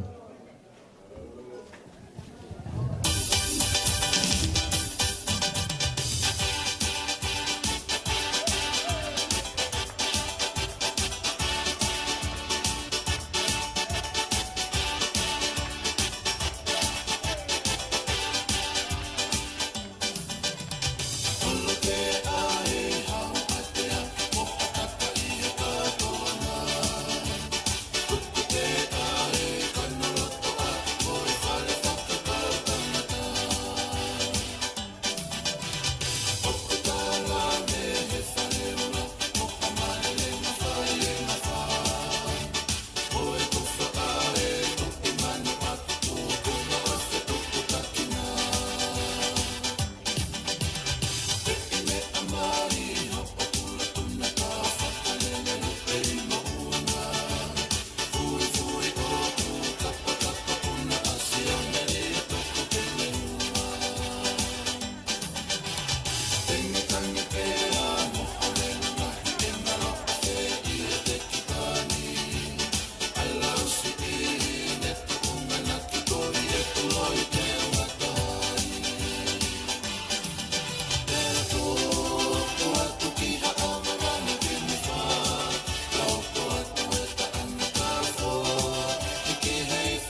pito ko korea.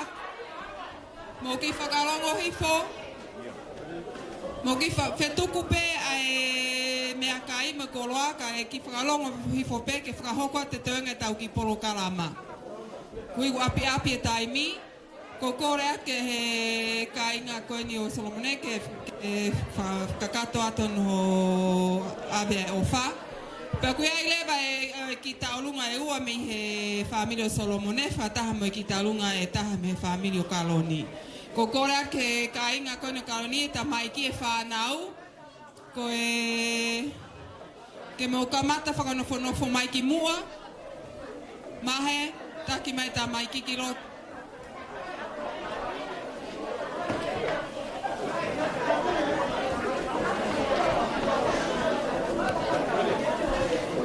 Te ki ai ke o atu hoa o ki puha mea kai pea ke whakapā mai maha mo kai ke si o atataha. Fu lahe au pita mea kai ke aluha taha ki apta i ahane ki mea ke to'o e.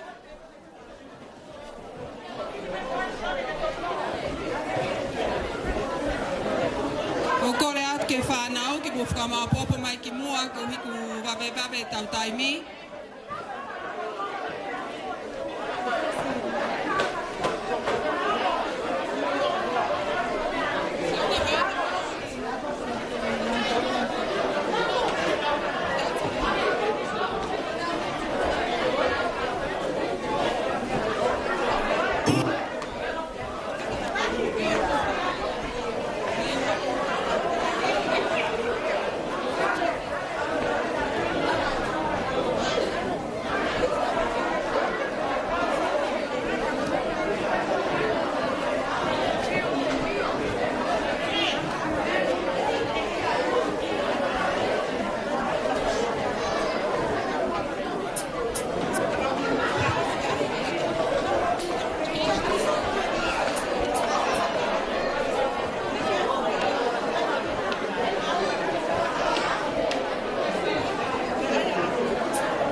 Hello?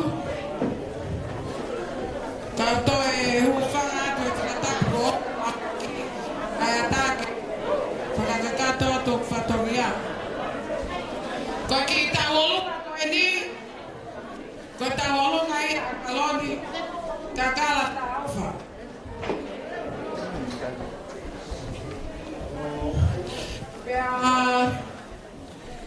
Toda teki tafe pemondo tuanga okfoaki pema megita kalon kakala bebe heanga kafala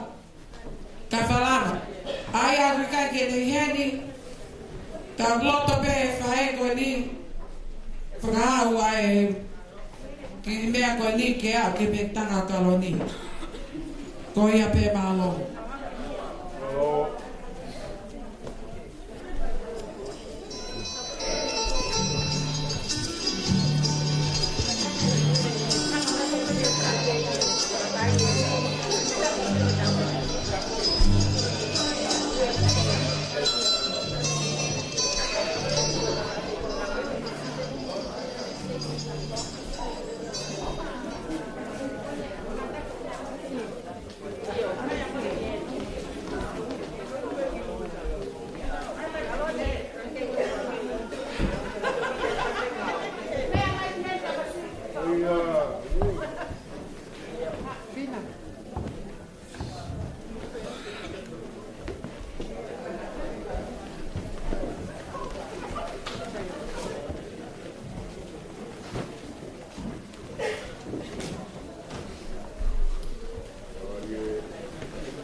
ni me a ke le amaka mo ki tu mai ai pe ke ahe. E whai atu tau runga. Hey, la. Mahe. Thế ngay cái bông là hai bông là kalau bông ini bisa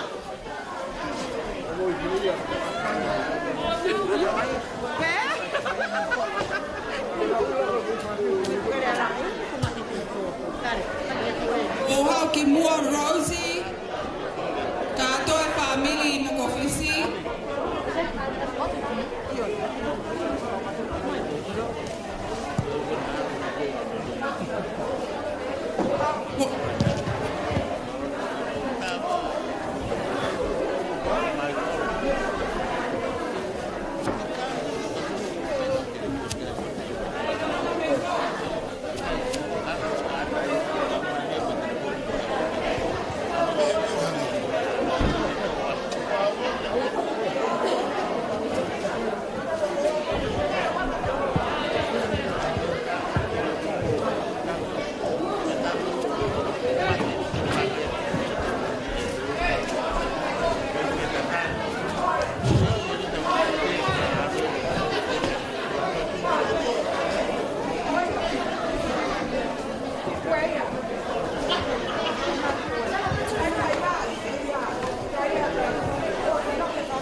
Mo whaalo mo hifo wha mole mole ka ki tālunga ni ka manaki whakahokoat. Api api pe taimi ka kuiai pe singai whamiri whe whakakato mauinga e ofa fotu mai. Ko kore at lewa ka tālunga ko ni whakahoko mai lewa. Kore ke hu whanga e tala whatapu o se noa whaka e pepe muan. E tā wapu ke whakahoko ai maa whana o e a hoi. Tau ngui, ai vera maa whana o tau loto, e ku hai ia e toa tangutu. E au koe ni,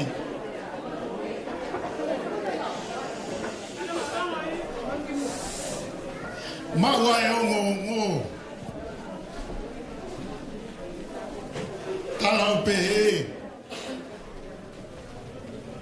tau katoa, famiri ke whatongia ua mara ka whahoko. Ki mua ke hoko atu whatongia. Ka whahat mua si oku hingoa. Ko tau moe penu au.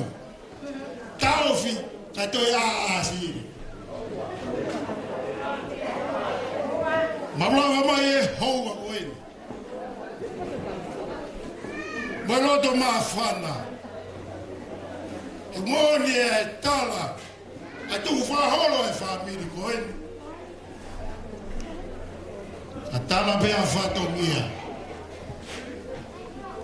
Fufe mau ke mo. Hau ko toa mo lo toa mari. Solomone.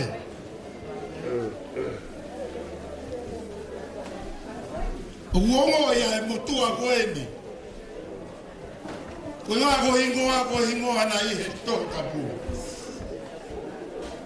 Ye ku mau hake ku tupu hake Solomone. Ko tangata nai talavo. Tangata nai tupulai. Tangata nai ke to kafoki. Nengai fatungia. Penake ole. Ai poto.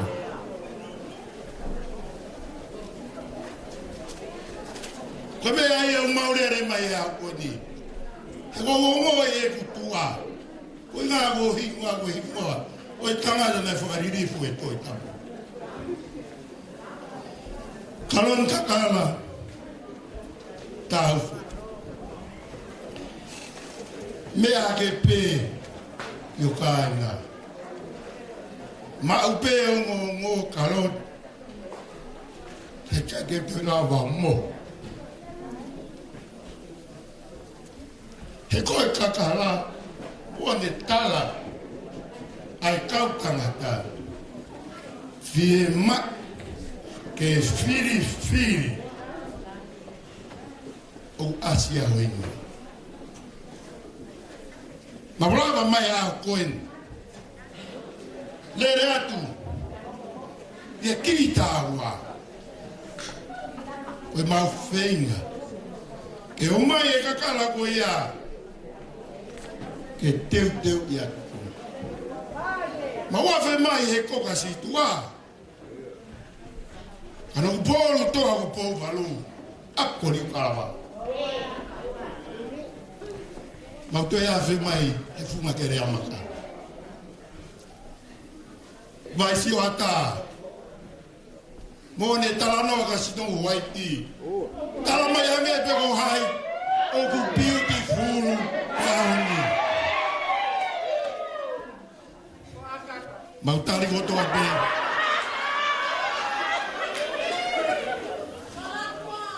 Mautari ko to be galo. Ko kalon di pe beautiful da. Funga tu fu. We maga tu da. Vai ko puna. Kalon. Ngai ka kala ina ma tu. Ke tem ia ki ko. E a koen. Peka ia i hataha e fauki kolo, fauki malaiwa puna. E mo mea ke peke o mo fulai o ne. Koe ka ai ngai a koen. Ka buia I haa teke loto mamahi ai. Hira hake pe ka le fie mara. Koe e gai a hapea te mauma. Rama mai I faf koen. Ke si whakakato. Ai whatongia o I haa mokofisi. Iai hatau mawai a koen Solomone. Tangata nai laulota pia fifiri pia wabanga.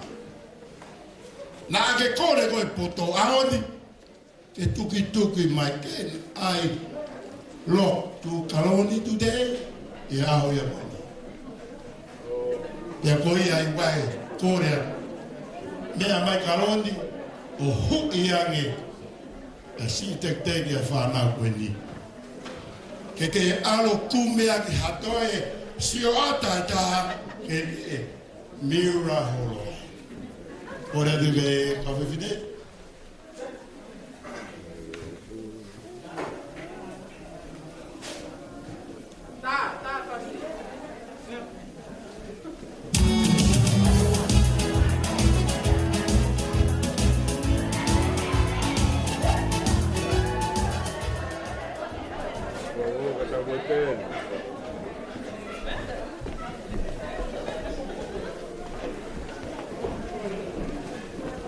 Malo kore de DJ ke de tama e tau fasta ma.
pia tahine ko lau kau, ko e utalungan me ki pamilio Solomone. Pia whakaosi lewa e tau taurunga he ki whanau pia palesiu mo sa te ki, pia ko e lawa lewa e tau Polokalama.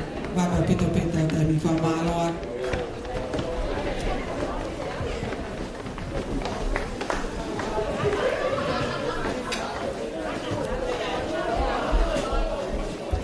Toi whakatuloa, ka tāma moa, toi whakapoka te ki whatongia koe ni. O tālunga koe ni o whaipei ai Solomone Pope.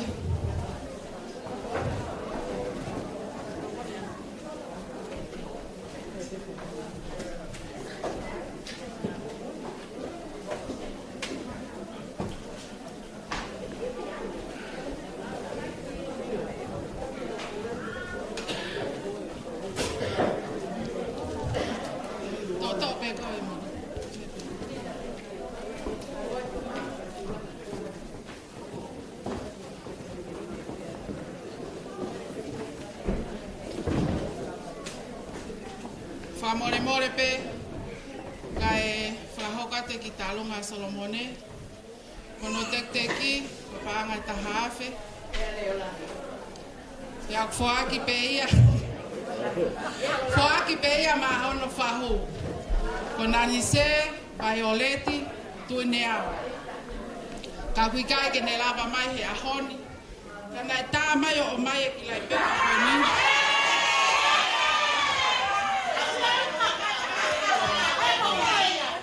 Ko hingoa matalalahi mai pe ko e la a u.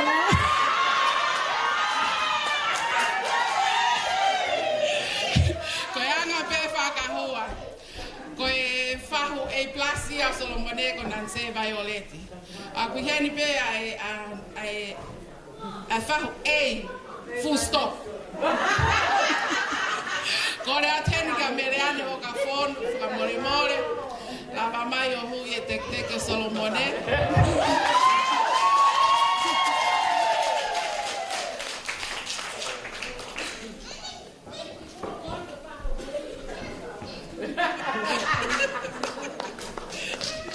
Ka takti che, ta mai hafase Solomone malo.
whawhatake e ki he omi fia manawa ke tātou ke whai hoko. Ko le peke o whanga tua hanga whatapu kai whai ate ki I whatongia ko. Vila. Ko ki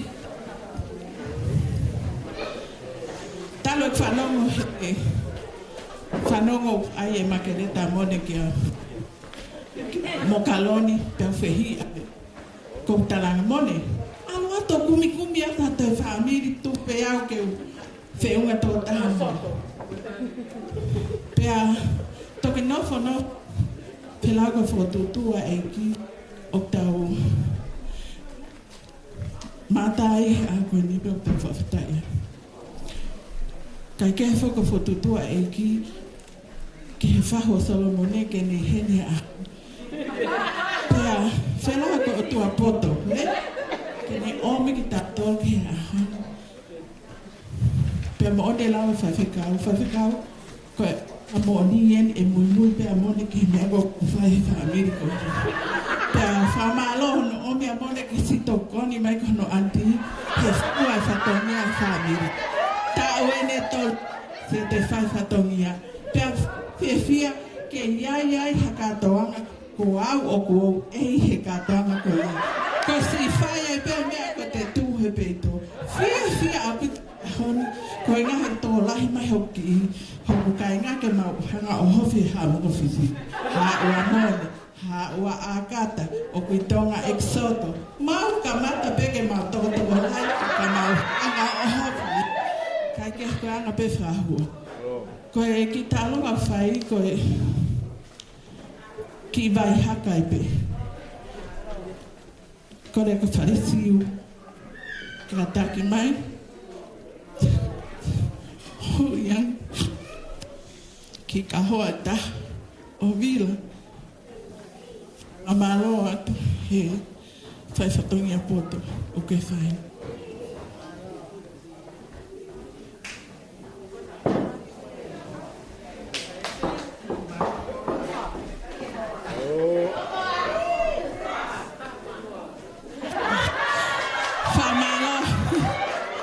Whamalo hen ka siria. Talo e whai e me ani. Ko pe he maa vai a siria mo si ope ngā ue whae a si ope. Siria, koe hā koloa koai. Siria, koe hā kapa maa e whiha koai. Siria, he aho kotoa koe ne tāka siria. Ke whainga peha mea lele ki aho. Whamalo siria ho ke whanongo ke whae a si ope. Ka pana ko au te pihata, mind your own business. Ka koe whakawhetai ho o whakawhanongo ke whake koe. Okne ke mo ui.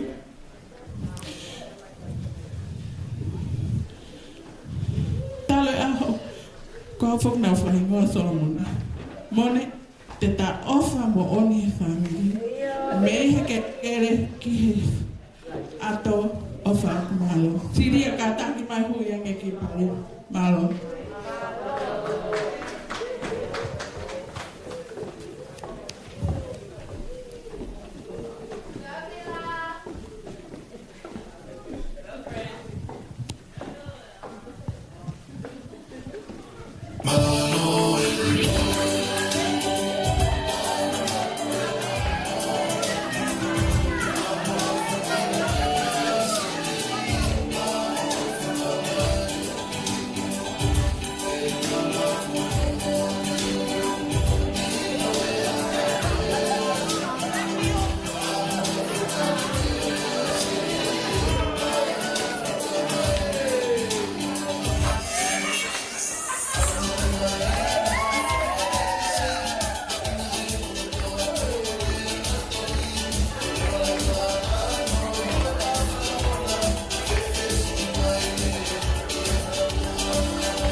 loa o pito.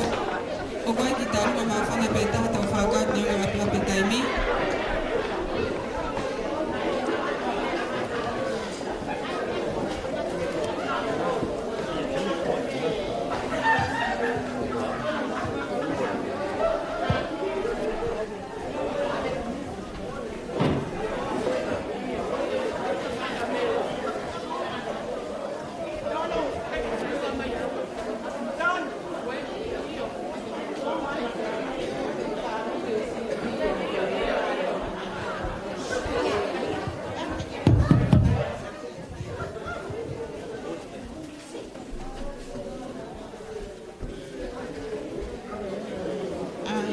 Whakatoloa.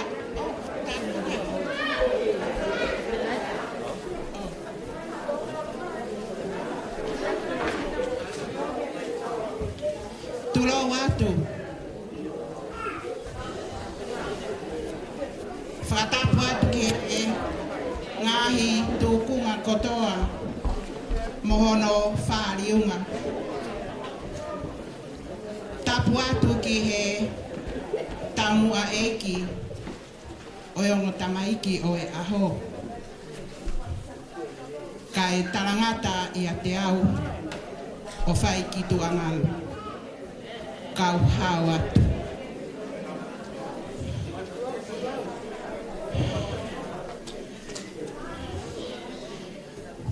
Ko hoku hingoa papi, ko pere naise mo e akiola. Ko hoku hingoa na e laiseni i aki au. I he aho au ki he ahoni. Ko e pere naise o tutaha ki he taulanga o e whatawhata maa whanau.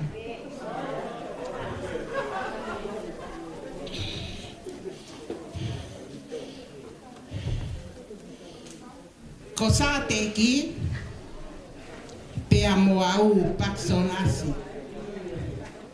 Ko e tamai a sa te ki o paksonasi ai. Ko e ne wha e me he taralosia ahi mo e vunga. O ku kau atoa ia ki malai aloa.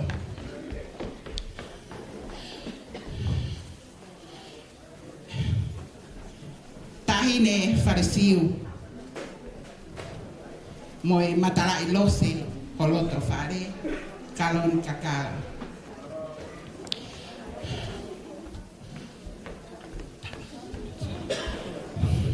Ko e whakamore i au he ki i whai whatongia tae kakato ko e ni. Te aku i kai ke wanga ai.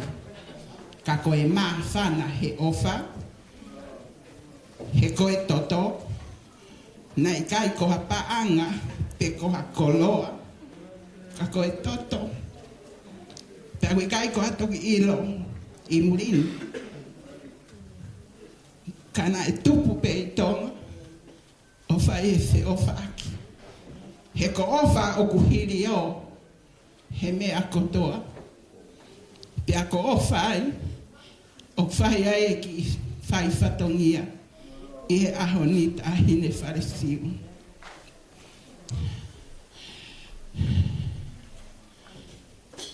Ko hoku uhinga.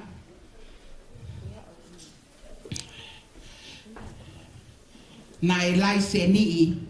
Hange koe whakahua ane nai. Nai laise nii tuo taha pe au. Nai kai ke tautou laisen. Nai laise nii tuo taha pe. Pe a koe whae tēne. Faresiu. I kai ha mea ke whakawhotuna. Koe ki sila beni. Nai whakawhola mai e Christopher Christian. Ki a kalon kakala. Moi ofa, moi tala monu. E toki whakakakato hoku ka whatongia. I he aho e tāne. Mea mai faresiu. O maa watu ai ki tēnā riko eni. Ke aonga. ki ho fua whatongia mo e vai lesi ki he whamiri o sa te ki. Koe foi fasi koe ni te whakame i te ai. Koe fasi pe ia na e wham he mau kui ki hoku ki i te hina. Koe foi whahina o tonga tae a pāu, taha pe. Pea te ufola haka atu ai. Pea ko hoku, pea ko kore pe ki whai whikau ki o tuanga ane ke sa teki, ke tu la whare mai, ka mafola haka. Malo.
Koe whaiva tā punien, ka ospe koe ala wha ose pe tā patona.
tu paleko. Malo o pito pao.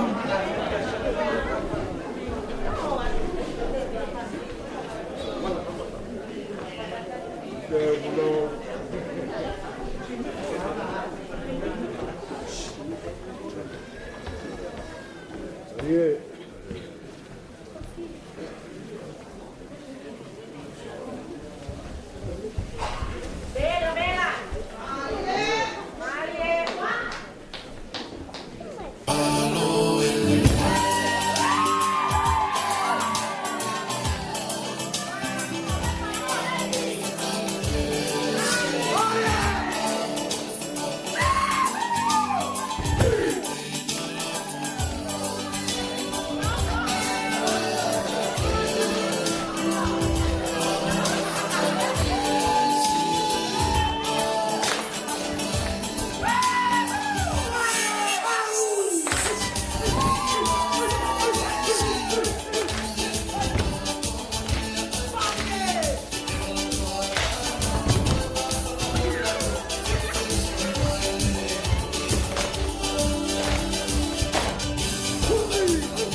mea he whai pe whanau ki raro hen. Koe la vai katoa ngā. Tau whawhetai koe whakakate whalongo hifo koe toi momeni te sipe. O kuia e le atonga koe mounu fuspus. Moe mounu whakate. Pea koe aho na kamata e ewa Solomone na i kai ai haafo koe uhinga ku hae ki hafo ke wae o lupe. Koe aho pe na kamata e ewa ku na kau mea ku ai lewa ki hafo na e nono o he wae o kaloni ki a Solomone mo Solomone ki a kaloni. Koe mounu whakatele ia ki i nono o pe ki hawheitu. Ko hike lava pe ki manpuna ki puna takatakai olo pe ki mama o atupe ka ikai ke fu mama. Ko ahon o se mon whakatere koe mo unu husfusien. Te ki whakanono e hifo e a fō. E tono noa me a fō ki he pōturi ki, pe tono noa me a fō i homo waha. Pe e kai to e fu mama o ate whanonga hau to e kua ofi e anga e whatu e wā. Koe aho koe e hoko e katoa ngā, koe aho e tok tu usia e a fō pe te muhoko le ngata. Koe katoa ngā i o e whiaf koe ni. Te oange hene whanai maari e ki a sa te tau whatola wā. Tene whai atu peta o ki lea wha maalo, ke whetangata whewhikau, pe wha osi lewa whewhikau melo e katoa ngā i whiafini.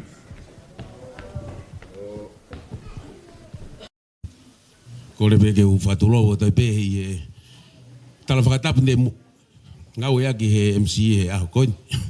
Ngā ko usoi whuku ape taimi. Ka tape mōku ke whai atu haki lea whamalo.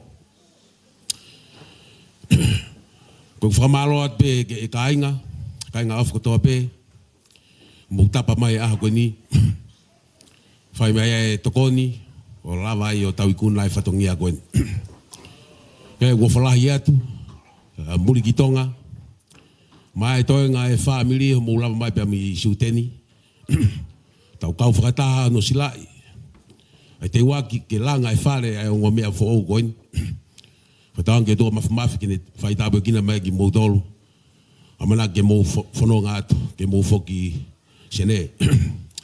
Kaya o whalahi taki mō tolu. Kaya ua whalahi whukieni ke whaamiri e ku tamai. Whai tamai, paksionasi, mo toi ngā e whaamiri, mo lawa mai whiawhin, kau maa e whaamiri e ku whine iki, ta hine ko pere naise, na neo si whakahaat peo no hingoa, o whalahi e to mo si lawa mai pia mi sene, ko e whaosi pe ku pupaki i ofa, e ua whalahi e tuen ki a tau e pen. Na aku pe e ko kau ene whaamiri ka venga i a mon. Ako toki sio ta ko Filipina e tonu. Neo ko ene tapupo e ka venga. Mo hange amata i helu ta kutu. Ka ko pau pe ke ufua ku kolosi. Na hiri mai ke ufua. E wo fala e tamu e pen. Mai tahine MC e a koini. Tani ko ana. Wai o whalai ka koe. Ka mai ngā whaamiri ko toa pe. Ko te hongoi ko te alu ea. Hange na ea ha te mea nai mau. Ho mou lava ka toa mai pia misere. Ke whakakakato ko toa. Talu pia mihe aho whalai te. Ha uai pe eni wak mai ke ahoni. Hange ha tauri i unionia ta tole fo ilere ko ni. Wai o whalai ka motolu. Whatawang ke o to maf ka ea mou riu atu. Mou whono ata mo eiki. Ka mau nof pe hen po mo eiki. Whaosi pe ku whamalo honi ki kautatai ki whawhikau. Mulava mai ahoni, ki te hanga silai, ai whakama, e tamasi ko Solomone, ka maa kaun kakala, tamasi ko Solomone tau wha, i e aho koini. E ko mahino pe e more mai tamasi ko ni ki mbeli puanen. Wai ua whalahi atu whawhikau melo, maa whawhikau Stephen Fa, e pe ka tiko e whawhikau Heset Fine. Mana ki tau whakaos ko ni wea ku tala monua ka ki motolu. Whataonge ka pa nae haki lerei to atu pe ia whanonga at moia. Ifu aho marolo ko ni na ke tokanga whainga mea ka tau ha mea leri a koe. Paka ia haki mea ku tono no ai heni. Tuku pe ia ma aku heni ke unofu ai pe heni pa mo muri ki tonga. O wate ke toi to ate to pe lerei. Tuku pe kovi heni na ke tokanga ke kovi ka ke whepaki he freeway he ala. Pea koi ai, koe whakamaro lai, pea kua whalahi atun ki he whaitaa e aho koe ni, ki a Paula Moi Moi, i he ne mea mahi ahoni, o tukuat ki maamani, ke sio mai, ho mau ngahi kāinga, ka mai kāinga, o muri ki tonga, ki he whakamau o hoko e aho ni, pea o whalahi atun ki motoru, lewa lea, kau te tawat malo.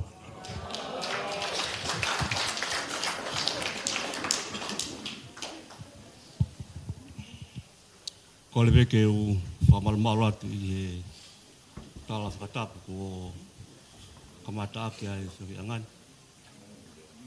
Kai ata apea boko ki whainga maari e koe ni. Ke u tala ko fua ai ki he whaamiri. Nei kai ke u amanaki ke ai. Ko ku lere mai pe aku ia ko e fie popo ki ho tau foha. Pea mo tau o fe fine koe ni ko na whai e whakakaukau lelei. Whakaukau maalonga, tau whakahoko e aho ni. Pea mo e kulere mai pea mai mo e fine motoa militola ko e ni. I hao kau i he fia o e aho ni. Pea o ko whakamalo atu ki he whamiri. I he whakakoloa koe ni ko mo whaki mai mo oku i he esi hawhiri. Ma mole mua ko e whikau ko o mi ke te au ke whai hatau lotu tōku. Pea mo hiwa mai pe mo a hawesi i he hemi koe ni. E tamai hono i kai ea, hoa ngā e ne whakao fō. Kēlo ai ngotu o kurea, he tala hopoto.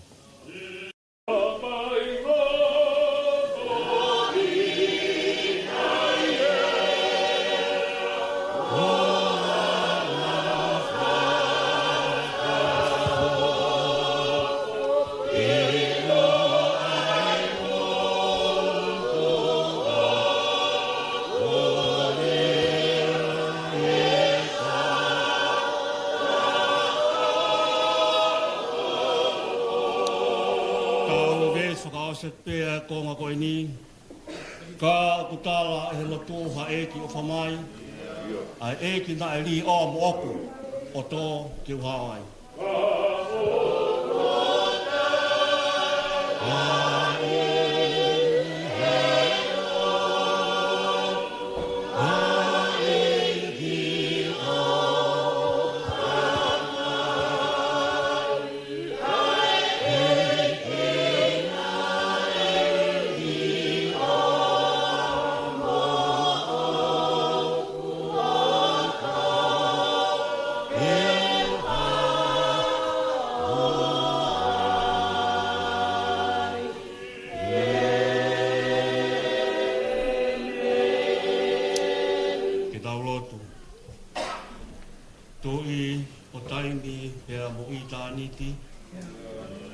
O mau puno watu ki he asiona.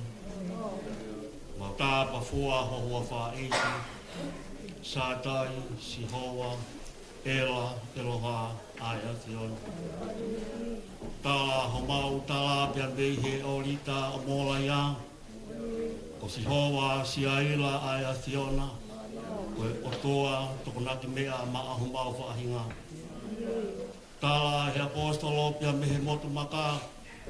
Koe ari whakoe pia moe o meka. Koe kamata anga koe pia moe ngata anga.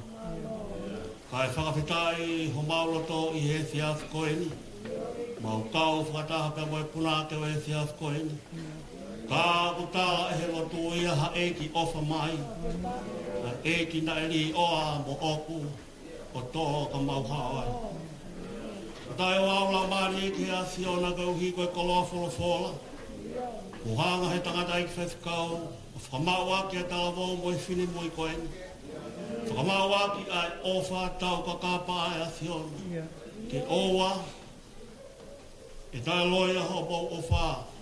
Ko ho ofa ai o tua. Ko ta whenga koe ai ofa hai ko te toi ofa ai a Fiona. E kukau ki mau tōru he wholofola e aha koe ni. Ke mau ka kāpaha ke paki i hi whahuri ofa. Tō i ho mau ngahi loto tuani. Ke hoko i ofa ko ia ko i ofa. Ke mau whanonga ki i taimi o watu ki i tāniti. Toa mau whakamalo atu. Uhi ko lawa e whatongi a. Uhi ko i ofa e asiona. Mau kore hako a fio. Oko i he fiaf koe ni. Wau tuku pepe mo i ofa e asiona. Mau whai ko toa pēr lot ko ni i hoa whape ko Sisu Klais. Aia, ko i kareisha tau eki ko Sisu Klais, mo i ofa atua, pēr mo i whewhi lau maare maano ni. Mo whamawaha o whai te matoloni o nā hiri, whai tua tā ngata, e meni.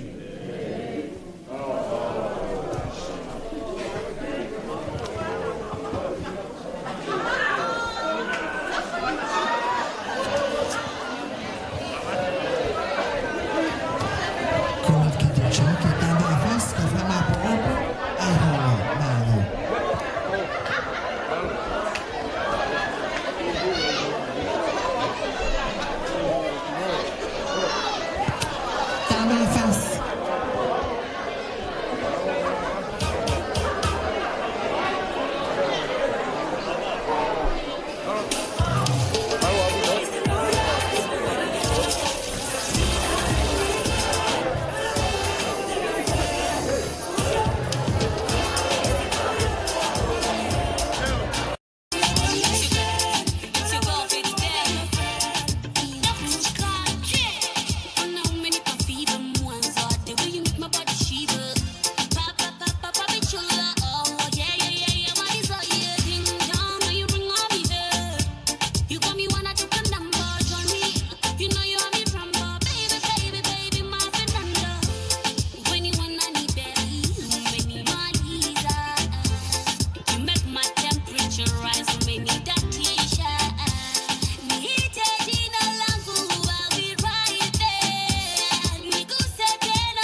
sing me way